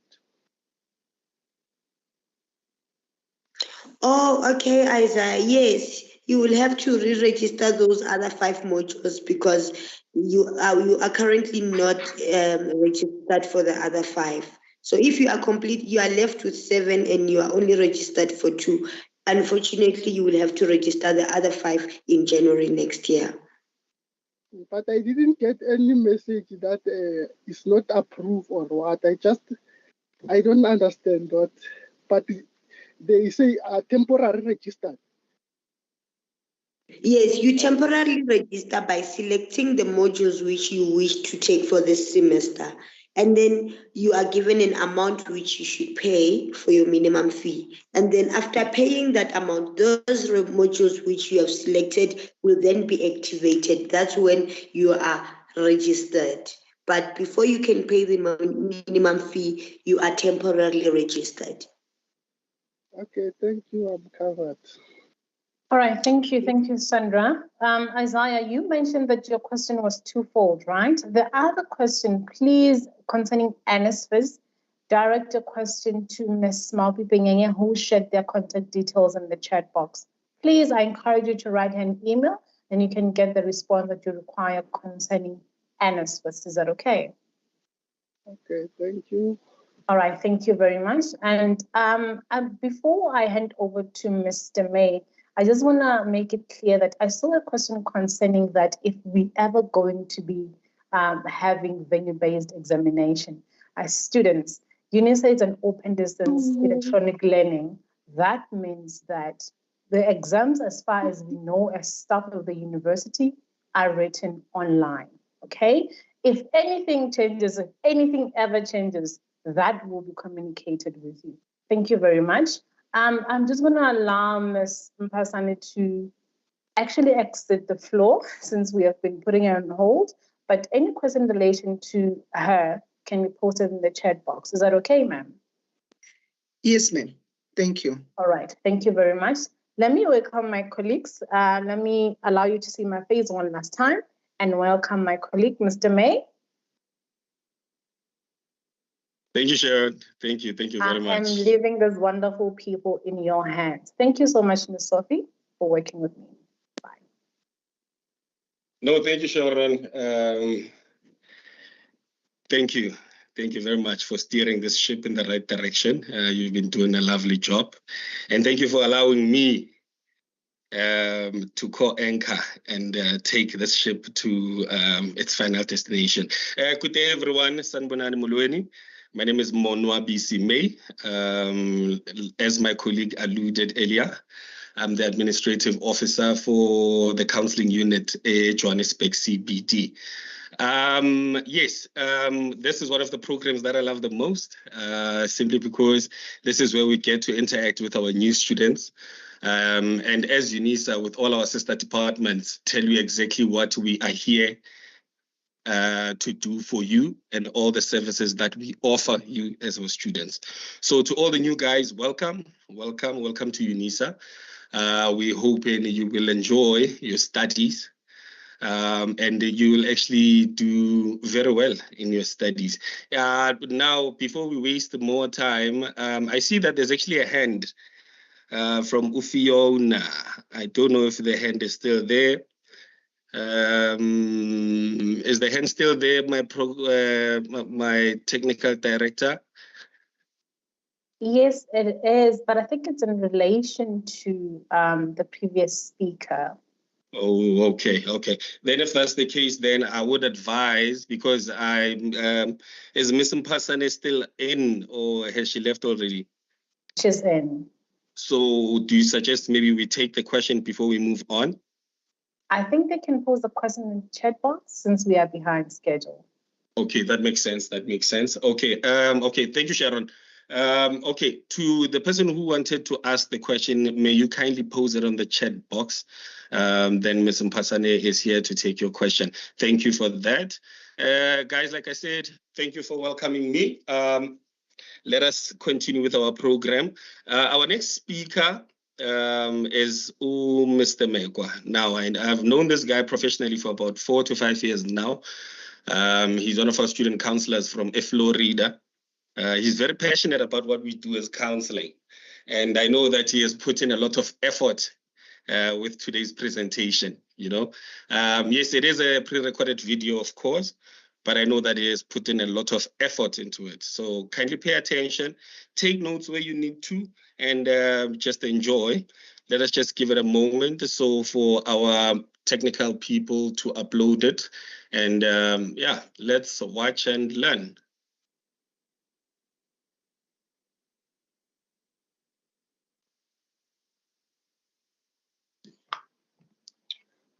Good morning, students. This is the Student Counseling Unit of UNISA Gauteng region, and we're presenting you an orientation session for second semester 2023. My name is Mr. Kagiso Mekwa, the Student Counselor at the Florida Regional Service Center, and then we will be exploring the counseling division services that are offered in all our UNISA centers. What we offer is personal, career, and academic counseling to prospective, registered, and exit level students. So all the students of UNISA are able to access our services. And then who we are, the services provided by counselors and the counseling manager, and all are registered as psychologists and registered counselors. So the student counseling service is available in all of our 5 centers in the Gauteng region, which are Ekurhuleni, Florida, Johannesburg, Sunnyside, and Vaal campuses. The service is also offered in other regions as well. And then also, one of our programs that we are doing, we visit schools and organizations to share our knowledge, and we also expose learners to a variety of qualifications and career opportunities, even beyond UNISA. So we also offer you services of professional workshops in different careers, which include psychology, agriculture, law, accounting, science and engineering.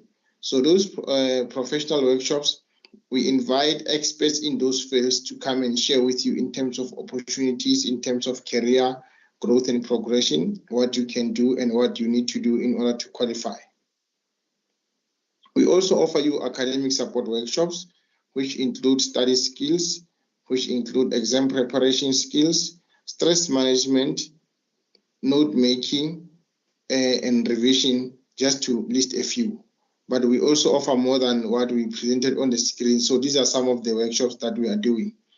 In terms of employability, we also offer services like Young Professional Seminar, whereby we get professionals in the industry who graduated through UNISA and who know the challenges of UNISA and are able to articulate how you can be able to succeed in what you do.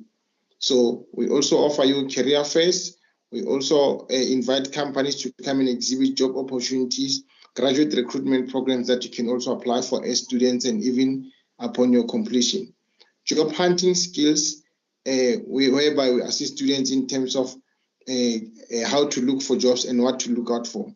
And we also offer you CV writing and interviewing skills that can be valuable for you in terms of getting jobs. We also have mentorship programs, whereby we have our senior students to come and assist young students who are entering just like you at UNISA in terms of adjusting and study skills and support whereby you need assistance. Lastly, we also offer internships of different kinds to our, especially to different qualifications, but in student counseling, we work with interns who are psychology graduates as well. There is also psychosocial programs that we offer, which include human trafficking awareness, which include diversity programs. We also take a girl child or boy child to work, and we also touch on men and women wellness programs. So this includes all your generic health screenings on different campuses and on different issues.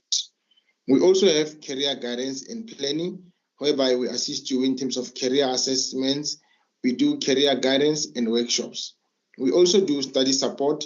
And then lastly, we also offer you student mentorship programs. As I indicated in my previous slide, we have senior students who have graduated in the qualification that you are doing, that we are able to source and assist newly entering students in UNISA.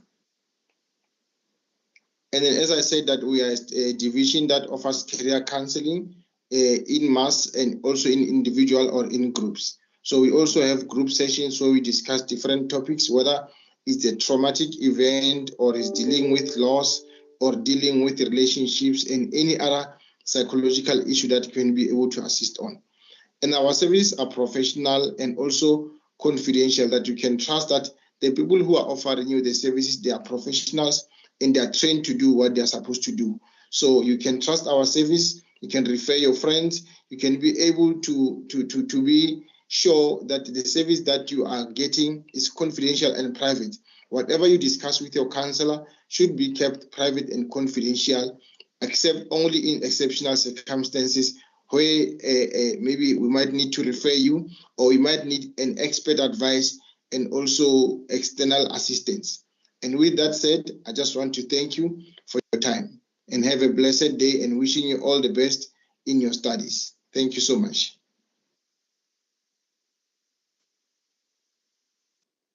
In the words of the famous Unkabinde, Api Amangama, you see, like I told you, this guy is very good. Okay, I see there's a hand from our Dr. Pitswane. Yes, Doc? No. I wanted to clap instead of raising the hand. Sorry. Okay, thank you very much, Dr. Pitswane. Yes, we have to show him some love, so he did an exceptional job. And what I love is he actually saved time. Remember, the main reason why we now are opting for these pre-recorded videos is to save time. Essentially, so we can be able to add all these departments in a single program. You know, I know it might sound or even seem less personified. However, all the presenters are available to interact with you as our students. So obviously, if you want to pose any questions, they are here.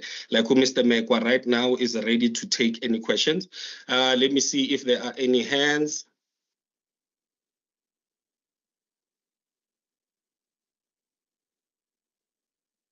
Any hands? Oh, there's reception external, okay?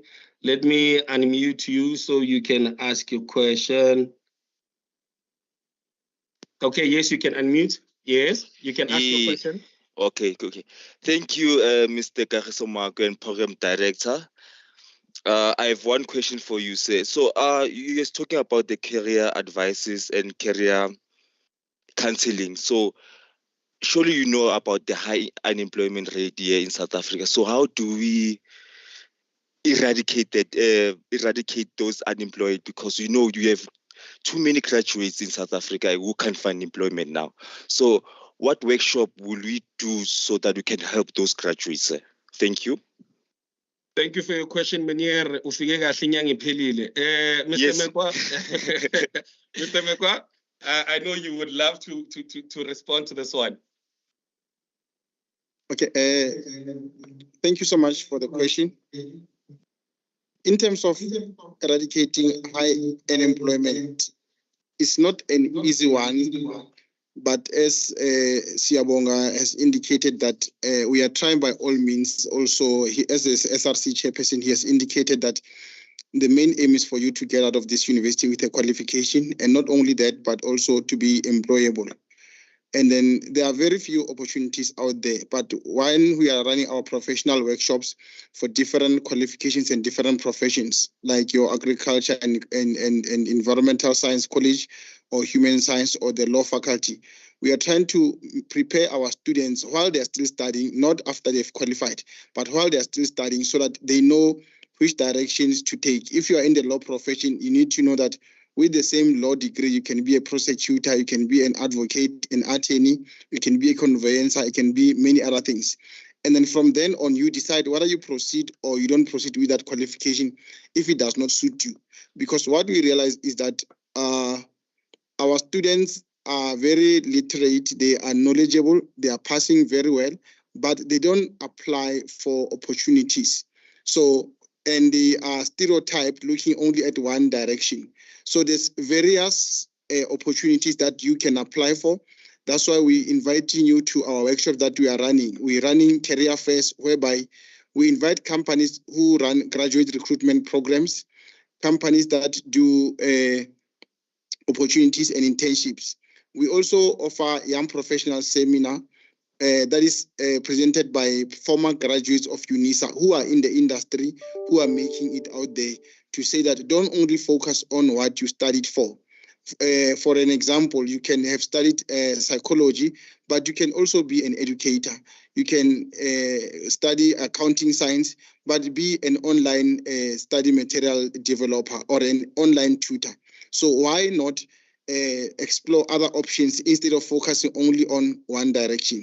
So I hope I did respond to your question, and then I'm also looking forward to more questions. So I think at the end of the session, we are also going to share our contacts on our chat list for you to continue engaging with us. Visit any of our centers in the Gauteng region, Ekurhuleni, Val campus, Johannesburg, Florida, and Sunnyside campuses, and any other UNISA campus throughout the country, whether it's in the northeastern region, Polokwane, KZN, Cape Town, and other areas. Thank you. So, just a follow-up question, sir. Thank you for answering my question, Mr. Kagisemakwe. There's a UNISA campus down there, close to Midrand, UNISA Graduate SPL. So can I go there if I need a career counseling? The campus in Midrand, on next to the highway, is a School of Business Leadership. So they don't have career counselors there, but you can also reach us online as well. At the moment, I'm also typing our contact here, where you can reach us through our generic email, counselling@unisa.ac.za. That when you email to that one and trying to book a session, it goes to any of our counselors. Anyone can respond to you, whether they are in Cape Town, Polokwane, or Durban. We are also trying to maximize the online presence because we don't want you traveling to our campuses and you find the campus is closed because you have spent so much money. So if we can assist you online, wherever you are, the better, and reduce the cost of traveling. So you can also book an online session to check when is the counselor available at the campus that you want to go to, or send us an email, then we can direct you where to go. It does not matter where you are in the country or outside the country. We are able to assist you and provide you with that service that you are looking for. Thank you so much. All right. Thank you for the questions, and thank you for the responses, Mr. Makwa. I have another hand from Upila Ngindana. Ma'am, Pila, you can pose your question. Hi, it's Pila Ngindana. Oh, sorry for that. Oh, Pila Ngindana. Thank you, ma'am. Yeah. My question is because let's say I'm doing law, right? Become law, and I also asked my mother, who's also a teacher, in terms of internships. Is it wise to get an internship on your first year, second year, or do you wait until you are doing your last year? Thank you for the question, Pilar. Mr. Makwa? Thank you so much, Pilar, for the question. You start from the day you register at UNISA to start looking for career opportunities for the qualification that you are registered for. You don't wait until your last year. That's why when we running workshops like your CV writing, job readiness, and employability, we do them from your first year until your last year. And then we encouraging you to keep checking your My UNISA website. Even before you log in, on the My UNISA homepage, when you scroll down to your right, it talks about job opportunities, internships, scholarships, and bursaries. Sometimes some information is posted there also by our sister companies that works closely with UNISA. There are graduate recruitment programs. There might be a need for students who are doing a particular qualification.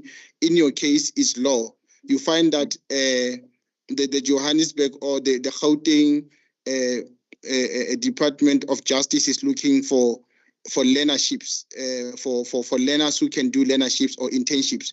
And you might be fortunate that you even start with your in-service training or your practicals while you are still studying at UNISA. So we do not advise you to wait until you complete your qualification.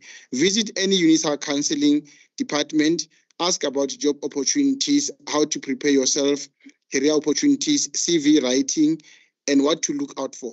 And also, just to give a warning, in terms of job hunting, we also invite our colleagues in the organizations out there who deals with human trafficking, because of people are desperate for jobs, they fall for everything.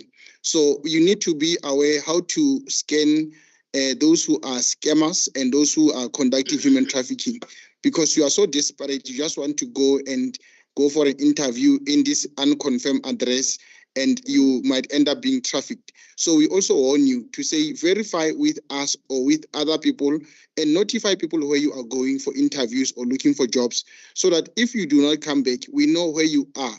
So it's very risky. We are all desperate to get jobs, but we need to be careful and look after ourselves. And human trafficking also affects both men and women. It's not only for women, but it affects every one of us. So make sure that you visit our counseling website on UNISA, then you'll get more information. Thank you.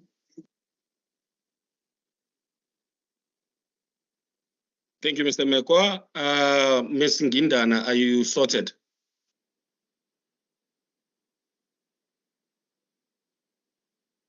I take it she is, because I'm actually not seeing her now online. She's probably cut off. Hopefully she will come through and continue with our program. As we continue now, Mr. Mekwa, to be honest with you, I see no more hands. I'll go once, twice. No more questions. Mr. Mekwa, thank you for a lovely presentation and thank you for availing yourself for the question and answer sessions. It's highly appreciated. Here's Pila again. Okay, she's back. Pila, yes? Sorry, I just disconnected by mistake. I wanted to ask whether generally, what are they looking for, especially because now if you are doing a qualification for the first year, what are they looking for?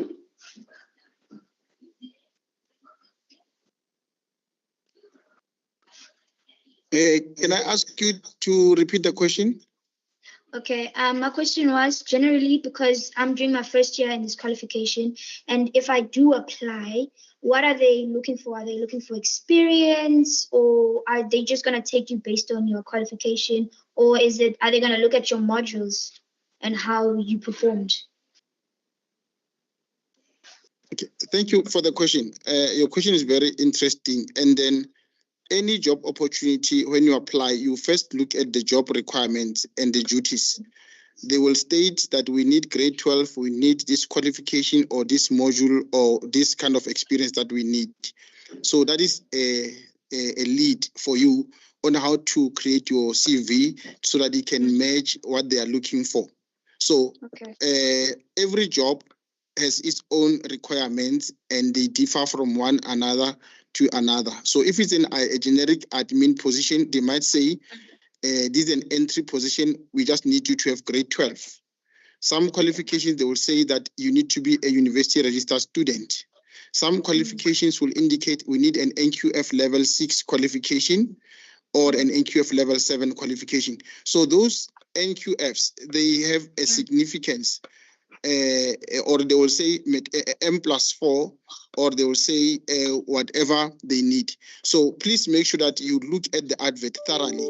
Don't just look at the title of the position, but also look at the requirements, look at the duties, look at the recommendations. Sometimes it's not a requirement, but it's a recommendation to say that on top of your matric, at least have a driver's license. On top of your driver's license, have a 3-year driving experience or a 3-year working experience. So such information you are able to share with us. If you see a job opportunity, then we can be able to advise.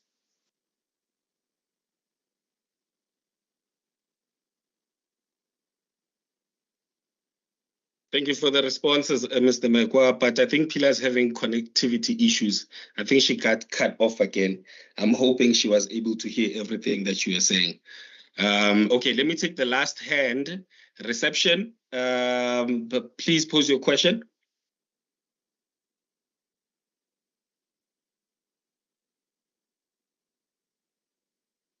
Reception.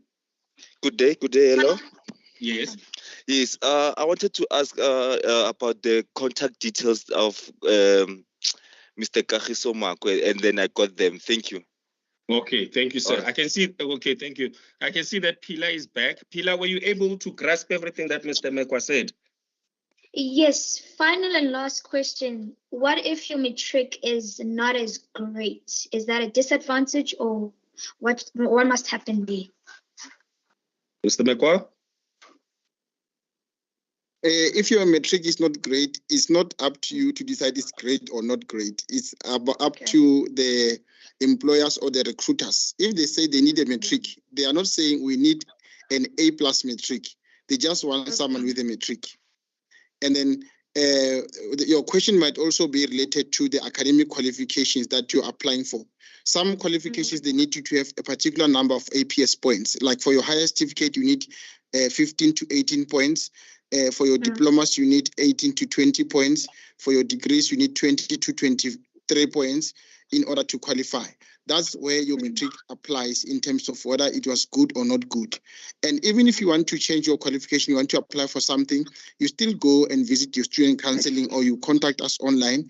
We are able to advise you what you need to do. Sometimes you pass with a bachelor, but it does not allow you to do the qualification you want to do. Maybe you need to have mathematics, you need to have physical science or English or accounting. Then we'll advise you whether you need to do a higher certificate or what are you supposed to do. But in terms of employment, if they just need a grade 12 or they need a metric, even our students with foreign qualifications, we do accept them with O levels, A levels, ICSE and HICSE. So we refer them to our admission, matriculation and exemption section for evaluation before we can admit them. So you don't have to disqualify yourself. You can forward us your documents, then we're able to look at them. We might not be able to tell you whether you qualify or not, but we can be able to guide you what you are supposed to do. Only the applications desk of UNISA can tell you whether you qualify or not. But for job opportunities, you apply with the required requirements as stated on the advert. Thank you. Thank you, KG. Thank you very much. Thank you very much. Pilar, I hope that you are satisfied with the responses. I also see Kopano who wants to pose a question. Guys, because of time, unfortunately, I have to move on. But what I can say is you can pose your questions on the chat box. Kagiso Mekwa is available to respond to all your questions. Thank you, guys. Thank you very much. Let us continue with the program. Next, we are going to technology enhanced learning. We call it TEL in short. We have a presentation from Mr. Lucas Rambe. We'll be playing the pre-recorded video now. He is also available to take all the questions that you guys might have. So can we please just allow my technical people to do their thing and upload the video and let us pay attention. Thank you.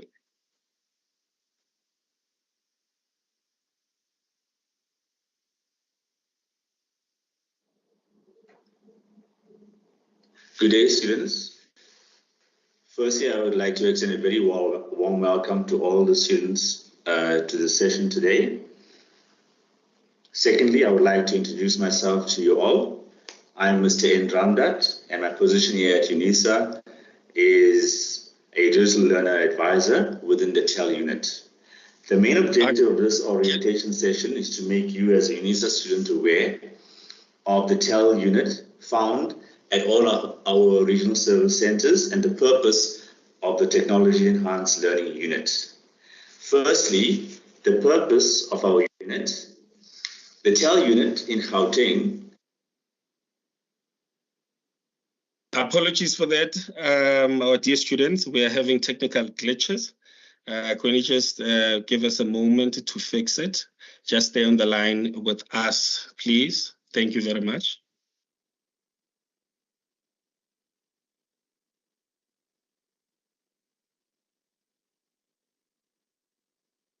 Chair, if there's a problem, I can still present live. Oh, thank you very much, Mr. Rampe. Yes, sir, the floor is yours.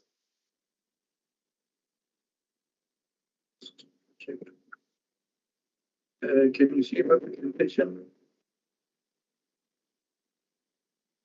Yes, we can. We are on the contact details. Yes, we can see it, sir. Okay. Thank you. Thank you.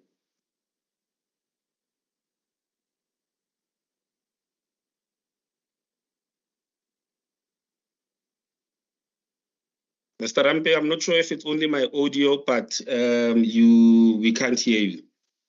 Okay. I will have to talk over the presentation So I think this is okay. Can you hear me now? Can I continue? Much better. Thank you, sir. Yes. Okay. Colleagues, we are from the TEL unit where we deal with technology enhanced learning.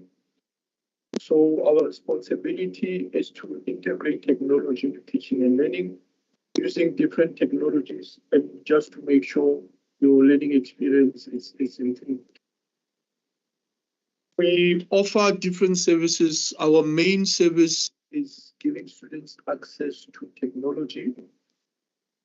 We have computer labs across all the regional offices in Gauteng, where you have access to a computer which has access to the internet, so you can do your research, type your assignments, and we also have specialized applications like your programming applications, your C++, your Java, and the likes. So we offer students access to computer laboratories for free from 8 o'clock until 4. We also have video conference venues where some of the students currently who are in this session in the campus are actually enjoying this session through our video conference facilities. So obviously video conference will sometimes use them for tutorial classes and for events like this today. We also offer training where you will be able to learn few skills like basic computer literacy skills, Office 365 navigation. We have issues of my UNISA, my modules. So we ensure that students are skilled enough. If you want to be an independent student, it is best that you have these skills so that you can be able to study remotely and wherever you are. We also offer, like I said, activation of my UNISA in my life. And I saw one colleague was asking how to find my UNISA in my life. We offer that service face-to-face and also online. And most of the students who face challenges online, they do come to our labs with digital learning advisors who are able to assist students with activation of my UNISA and my life. And we know the challenges that many students have with their contact details and hacking. We also try to assist where we can. Again, we also are in your communities. So we have what we call digital access centers. What we do is we partner with community centers in Gauteng, where we offer you students access to a computer and internet at least 24 hours a month. So currently we only have 5, which I'm going to show you. And we are planning to add more so that you can be able to not travel to a regional center, but to the community center that we have a contract with. We also offer technical support. For example, those who are struggling with their password, those who want to install Office 365, because the university actually gives you Office 365 license for free during your registration period. So we do all offer students to assist them installing Office 365 and related study softwares. Please note, study softwares, we are not responsible to install games on your laptops and other things which are not study related. We also offer services in collaboration with ARCSWiD for differently abled students. We apologize for the reading of the old concept of students with disabilities, but now we hear it's students with special needs or students with different abilities. So we also do offer them access to a device, a special software, special devices. We have a lab in Sunnyside. We have few computers in every center across the region where students can also access these facilities. Like all my colleagues said, we are everywhere in Gauteng, Florida, Johannesburg, Sunnyside, and the Val. We do have computers in all these regional centers. Like I said, open from 8 until 4 o'clock. And the best thing is we also have staff members in the centers to make sure that they help you get to the next step of your studies. If you remember, I spoke about digital access centers. Indeed, we have 5 in the region. We have 1 in Mamelodi. We have 1 in Brongospruit. We have one in Enkangala, we have one in Palm Ridge, and we have one in Duduza. So currently we have nothing in the areas of Joburg and Florida, but we have few things in few centers in Pretoria and Ekurhuleni. But we're working hard as a university to make sure that we add more of the centers. Like I said, you can go to the center with your student card. They will allow you to use their computers with internet for 24 hours a month. So if you have urgent submission of assignment, you can go to the center. At least per day, they will allow you to use their computers for 2 hours. Then we do offer remote services. I have put in links on the chat for those who are looking for training. We have a booking app that we use for training for all our centers in the region. Please use that app to be able to book for training. What we have learned is that our trainings are face-to-face. There's few reasons why. We are going to still have online training, but there's a reason we have face-to-face. We have learned that students don't really actually follow on our training. They just listen to our training. So when they are in the labs, at least they can actually practice what we are teaching and actually have hands-on experience. So please bear with us for most of our training because of student experience. We offer them face-to-face in our campuses. So please visit that site, which is now on the link on the chat.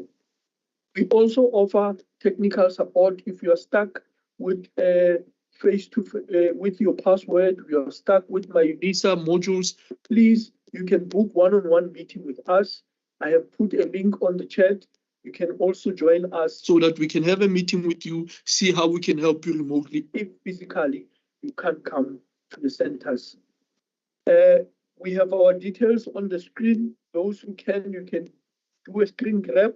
But remember, we have options of assisting you online, which is much quicker because you will have a face-to-face meeting with us, which I think is more productive so that we can elaborate more and actually even share your screen and show us your challenge. But if you can't, you can still email one of our colleagues in the centers.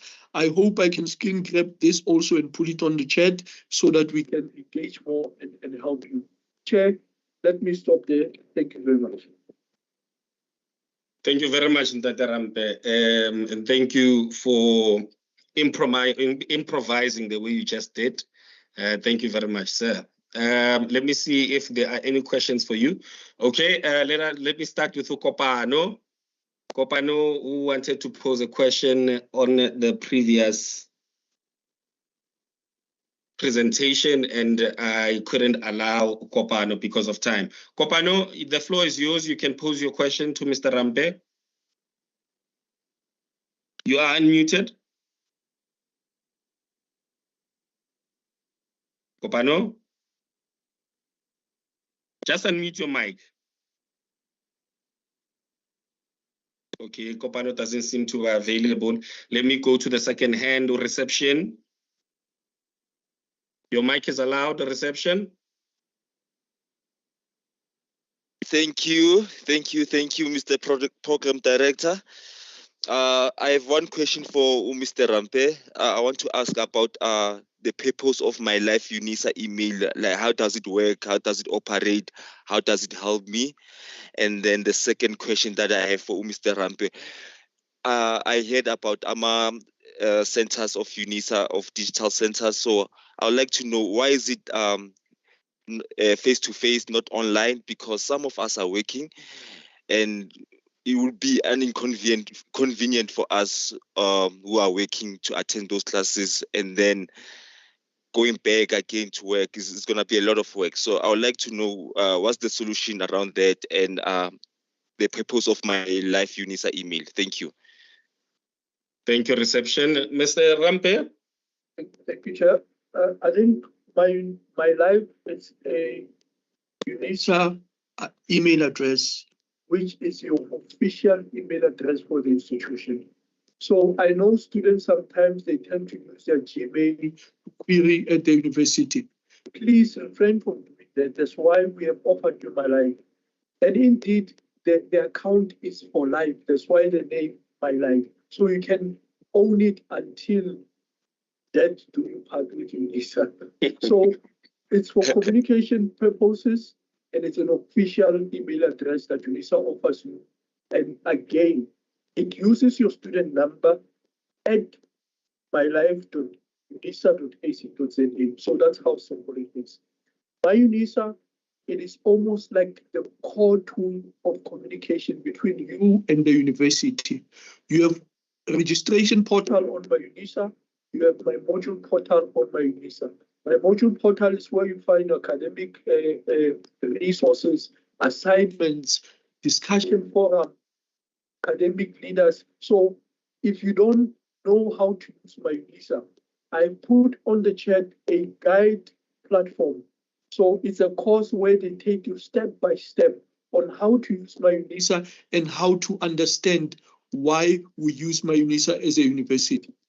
In terms of training, like I said, it was based on student feedback. Student mainly when we did online training, because most of our training are practical. For example, Word, by UNISA, Excel, basic skills on Office 365.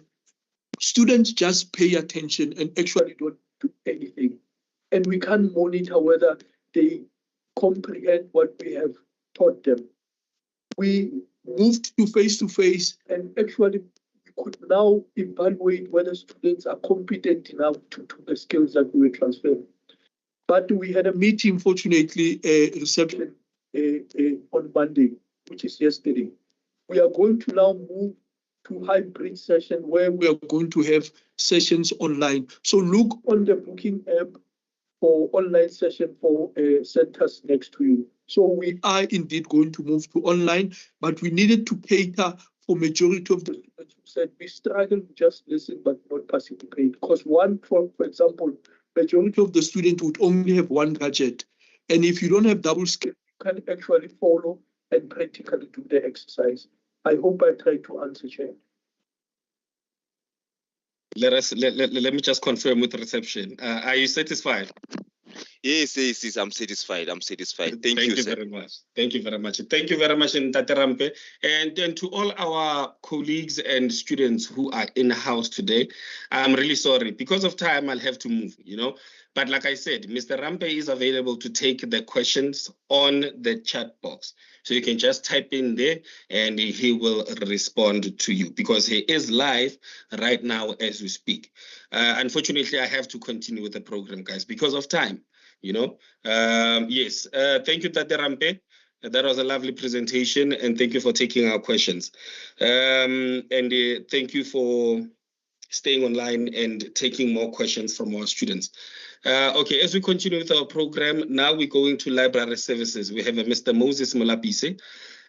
He also sent us a pre-recorded video that I'm going to ask my technical directors to upload now.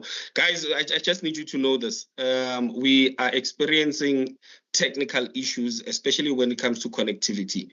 Now, it is something that is beyond our control, unfortunately. I know the glitches are quite irritating to some and annoying to others, but, it's just... I guess it's part of the trade, unfortunately, because we are live, there's nothing we can do about it.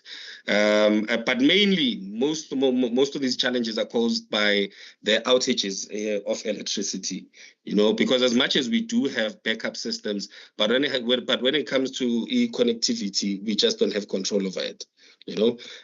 Just bear with us as we soldier on and we continue with our program. Okay, let me just allow the technical directors to upload the library services presentation. Let us pay attention, please. Thank you. Good day, ladies and gents. My name is Moses Malapisi. I'll be presenting on behalf of the Gauteng libraries. This presentation includes the following: library services, library collection, library catalog. Services offered: lending services, library training, request and literature search, research support, library commons, and we also provide services for students with special needs. Lending services include borrowing, retaining, and renewal of library materials. When you borrow library material, you must be currently registered students. You must also have your student card or proof of registration and identity document. When you are done using the library books, you can return them, or if you still want to use them, you can renew them. You can either call us or come in person, or you can go to library website and renew those books. We also provide library training. We provide library training using the online public access catalog to do basic search, how to search for books or electronic reserves for writing assignments. Advanced search, how to search for online resources, how to use A to Z and subject databases. We also do introduction to reference techniques, how to use reference style. We create awareness on plagiarism and copyright. Training are advertised on UNISA library website, notice board, social media platforms, and on the individual library LibGuides. For any additional information for your assignment or for your research topic, you can request a literature search from the library by completing a literature search form available on the library website. Literature search and research support. For research support, there are personal librarians responsible for supporting the academic needs of a student. The library also has an institutional repository whereby previous research outputs are available. We also have library commons. You can have access to the library catalog in the library commons. You can also have access to My Life and My UNISA. You can do your assignments. You can also have access to the internet for academic purposes. Service for students with special needs. We offer limited device to students with special needs. Devices or library materials that are not available at branches are obtainable from the main library by requesting them using the library catalog, or you can use the email address disability@unisa.ac.za, and the material will be delivered to clients' preferred addresses. We have different library collection. We have a study collection, prescribed collection. We also have postal collection, which is available at the main campus. We also have audio-visual collection. We also have archival collection, both available at the main campus. The library catalog is available on the UNISA homepage on the internet. Or you can go to www.unisa.ac.za, and you can also have access to the library catalog via APEC. The UNISA library catalog helps us to find books. You can search books using the library catalog, prescribe and recommended reading by using the course code module. You can also have access to journals, print or electronic. You can also use the library catalog to have access to online resources, e.g. databases, e-books, e-journals, e-dissertation, thesis, newspaper, and magazine. You can also have access to online archival collection. We have partnership with the following cities: City of Ekurhuleni, City of Johannesburg, and Mohali City. UNISA students can go and ask for services provided by UNISA at these partner libraries. They will get advice. In the case where they don't get a proper response from the partner library, students are free to call us, and we can explain to them how this partner work. Contact details for Ekurhuleni Library. If you want to go to Ekurhuleni Library, those are the contact details. If you want to go to Johannesburg, the contact details are also available there. And then if you want to come to Sunnyside, the contact details are also there. If you want to check the contact details of these libraries, you can also go to UNISA website and go to the library page. Then you can have contact details of all these Gauteng libraries. And the operating hours will operate from January to December, and then from 8:45 to 4:00 in the afternoon. I thank you.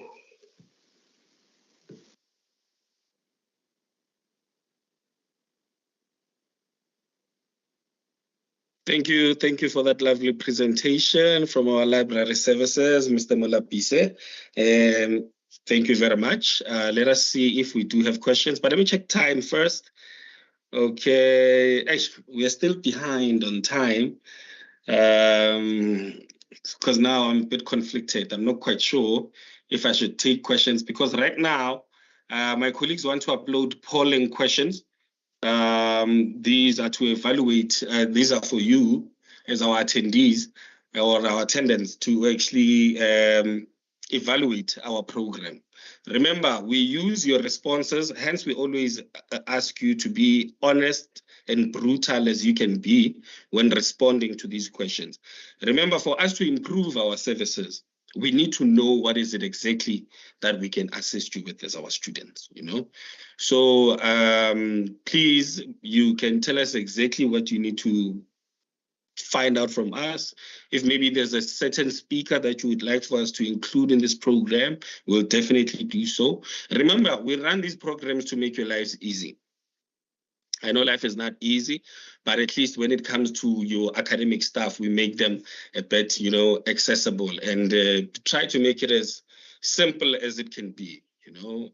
Yes, so we do need your honest responses. It doesn't have to be positive, believe you me.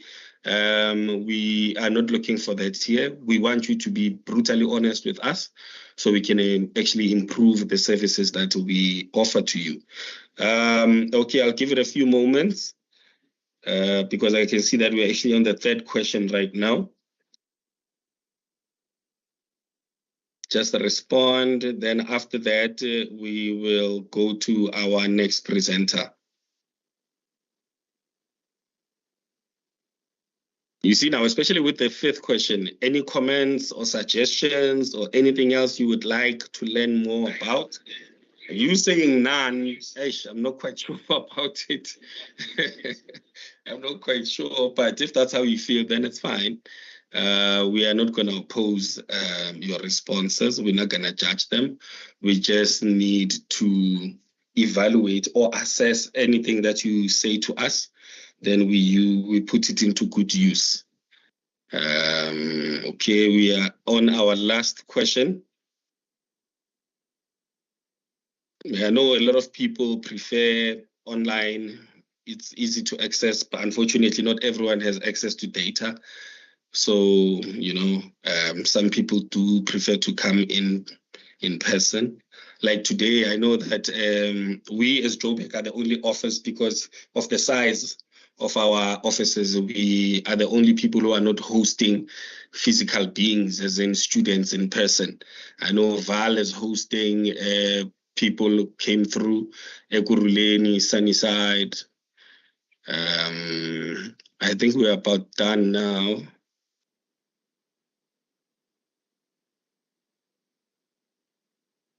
Okay, submit the last one. Thank you for your responses, guys. Thank you for your participation. And thank you for your patience more than anything else, because we are actually behind time-wise. Okay, our next presenter is actually our final presenter, Mrs. Yanda Febana. She's from FYE. I know she's invested in first year experience. She's very passionate about it. Let us just allow her to tell us and to educate us what is it exactly that FYE does for our students, especially for our first year students in this regard. Ms. Fabana, the floor is yours whenever you're ready. Hi, Chair. It's Yanda. I'd assume that you are playing the video. Oh, I was told that you're actually going to present live. So okay, we're going to play the video if that's the case. Just a moment. I can still present live, whichever one. Okay, let me just confer with my technical people, just because the issue is time more than anything else, because we're already running late. Just give me a moment, Zianda.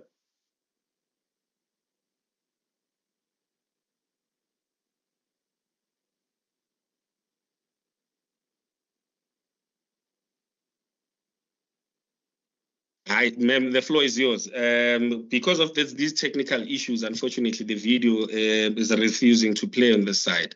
So you can actually go on with the presentation. Thank you very much. No problem. Thank you. I'll just like to share my screen. Good day to all of the students joining us today. I just want to check with you, Program Director, if I am audible. Yes, you are, ma'am, and we can actually see your screen. Perfect. Yes. Perfect. I am Zianda. I'm from the Student Retention Unit, and our motto as the Student Retention Unit is to forge a culture of highly successful first-year students. How do we do this? Through our first-year experience program, where the SRU aims to extend support to students entering UNISA for the first time. We do this by providing essential information during crucial points in the student journey. Here we have the FYE orientation, which is a online-based orientation that you can always go back to. It's self-paced, that you can have access to throughout the year in case you need to refresh your mind on certain resources that are available to you as a first-year student. We also have the FYE support site, which is a website that has that's been created specifically for first-year students. That they can access, you can self-enroll, and there you'll find resources that have been dedicated to ensure you have a successful first year. And then we have the FYE student toolbox. Do not worry, just for the sake of time, I do have this in a PDF document, and I'll share this in the chat once I'm done with the presentation.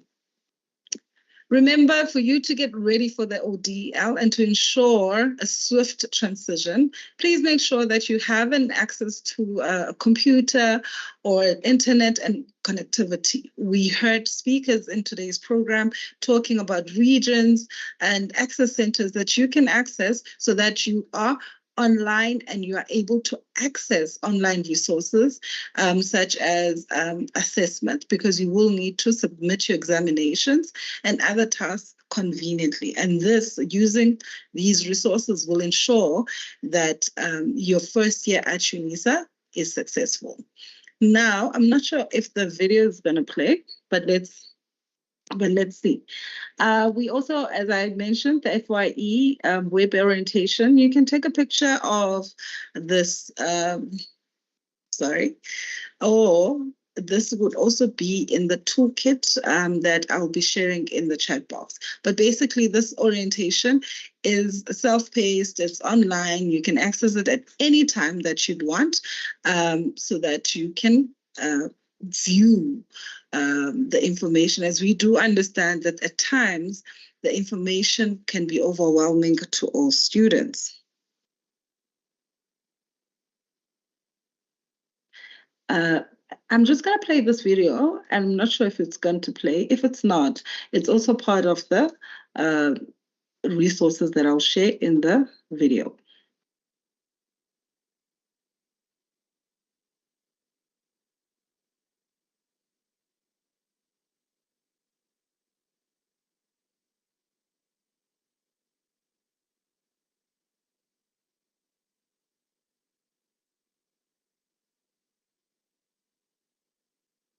Hi, Zianda. Is it supposed to have audio? Sorry? Is the video supposed to have audio? Yes. Okay, we're not winning on we're that not side. hearing it. No problem. So what I can do from my side, I will share it as a link so that students can have access to it. It also forms part of the orientation.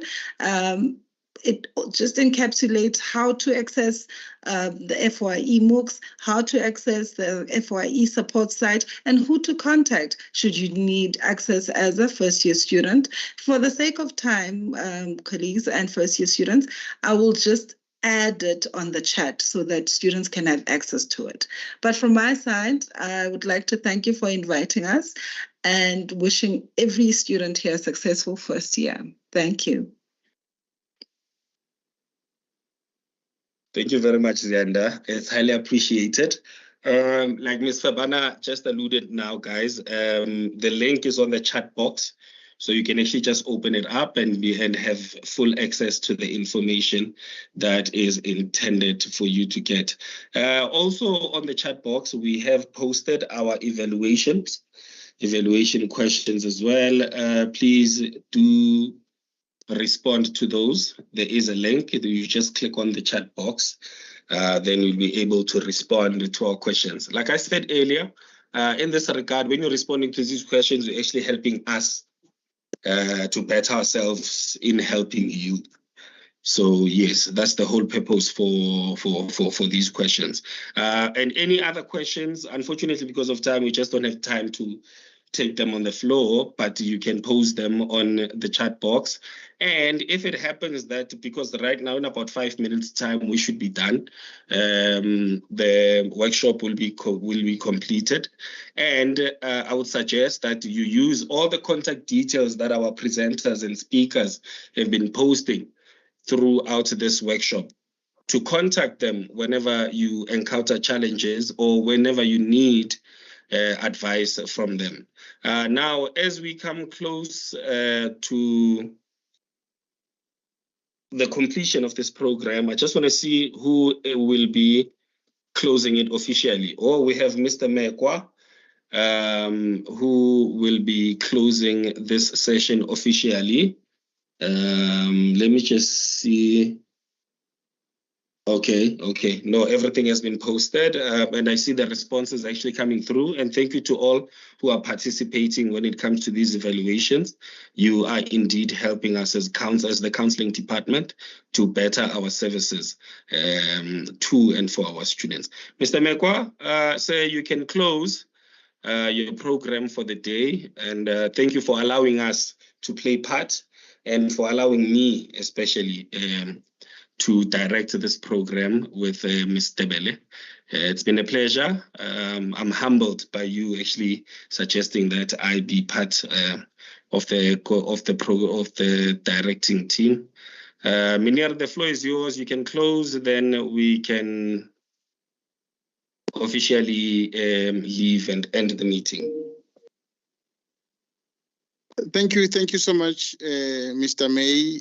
Mr. Monabisi May, one of our administrators at the Johannesburg Regional Service Center Student Counseling. Thank you so much for the sterling job that you have done together with Ms. Sharon Tebele, our admin officer in our Val campus. So this is just to say technology is the way to go. We are able to reach so many students with technology in different areas. I just want to also give a big thank you and an appreciation. If we can all maybe give a round of applause to Ms.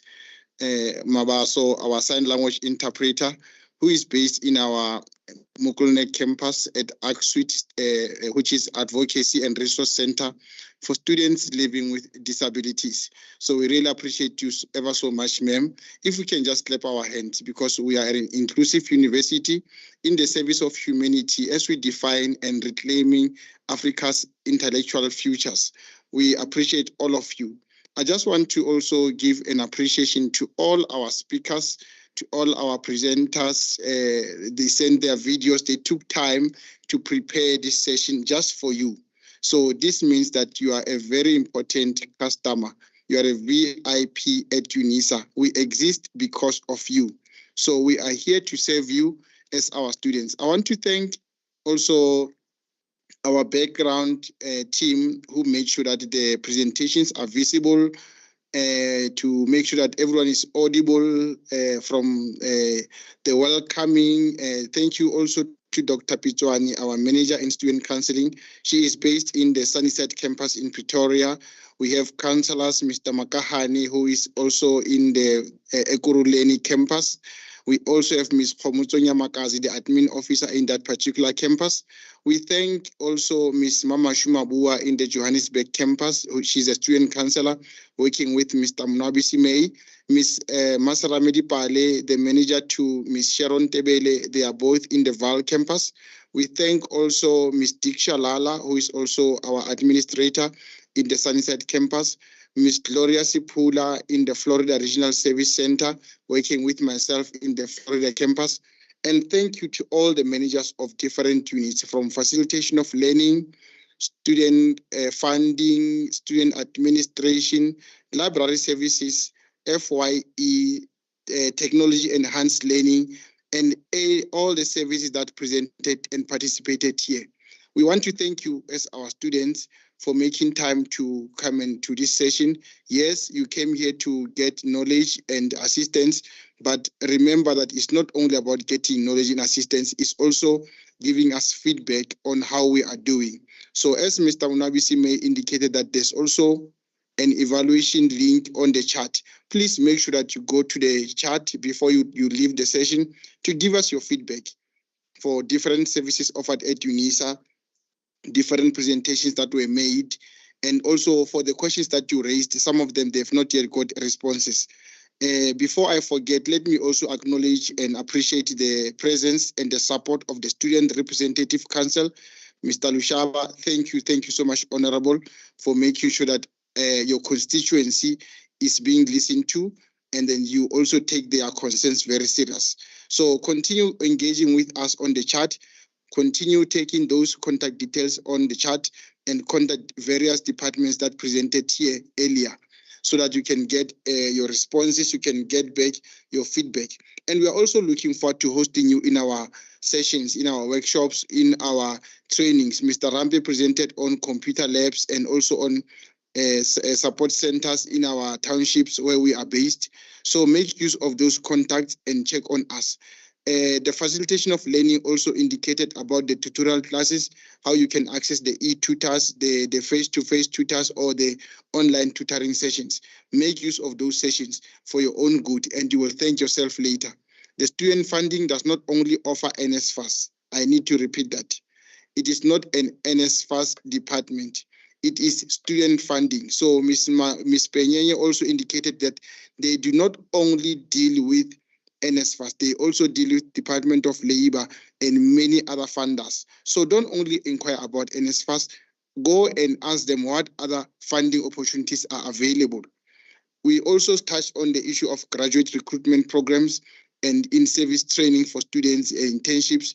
Go to various departments, your student counseling, student admin, library services, and any other service that was presented, exam department and other areas of the university, so that you can get more knowledge and assistance.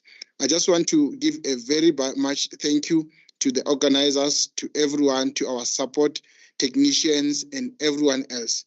May the good Lord bless you in your studies. We are looking forward to seeing you graduating, and not only graduating, but being the future employers of our communities. Thank you so much. Thank you, Mr. Mekwa. Thank you, sir. Thank you for hosting the event today, and thank you to Glo as well.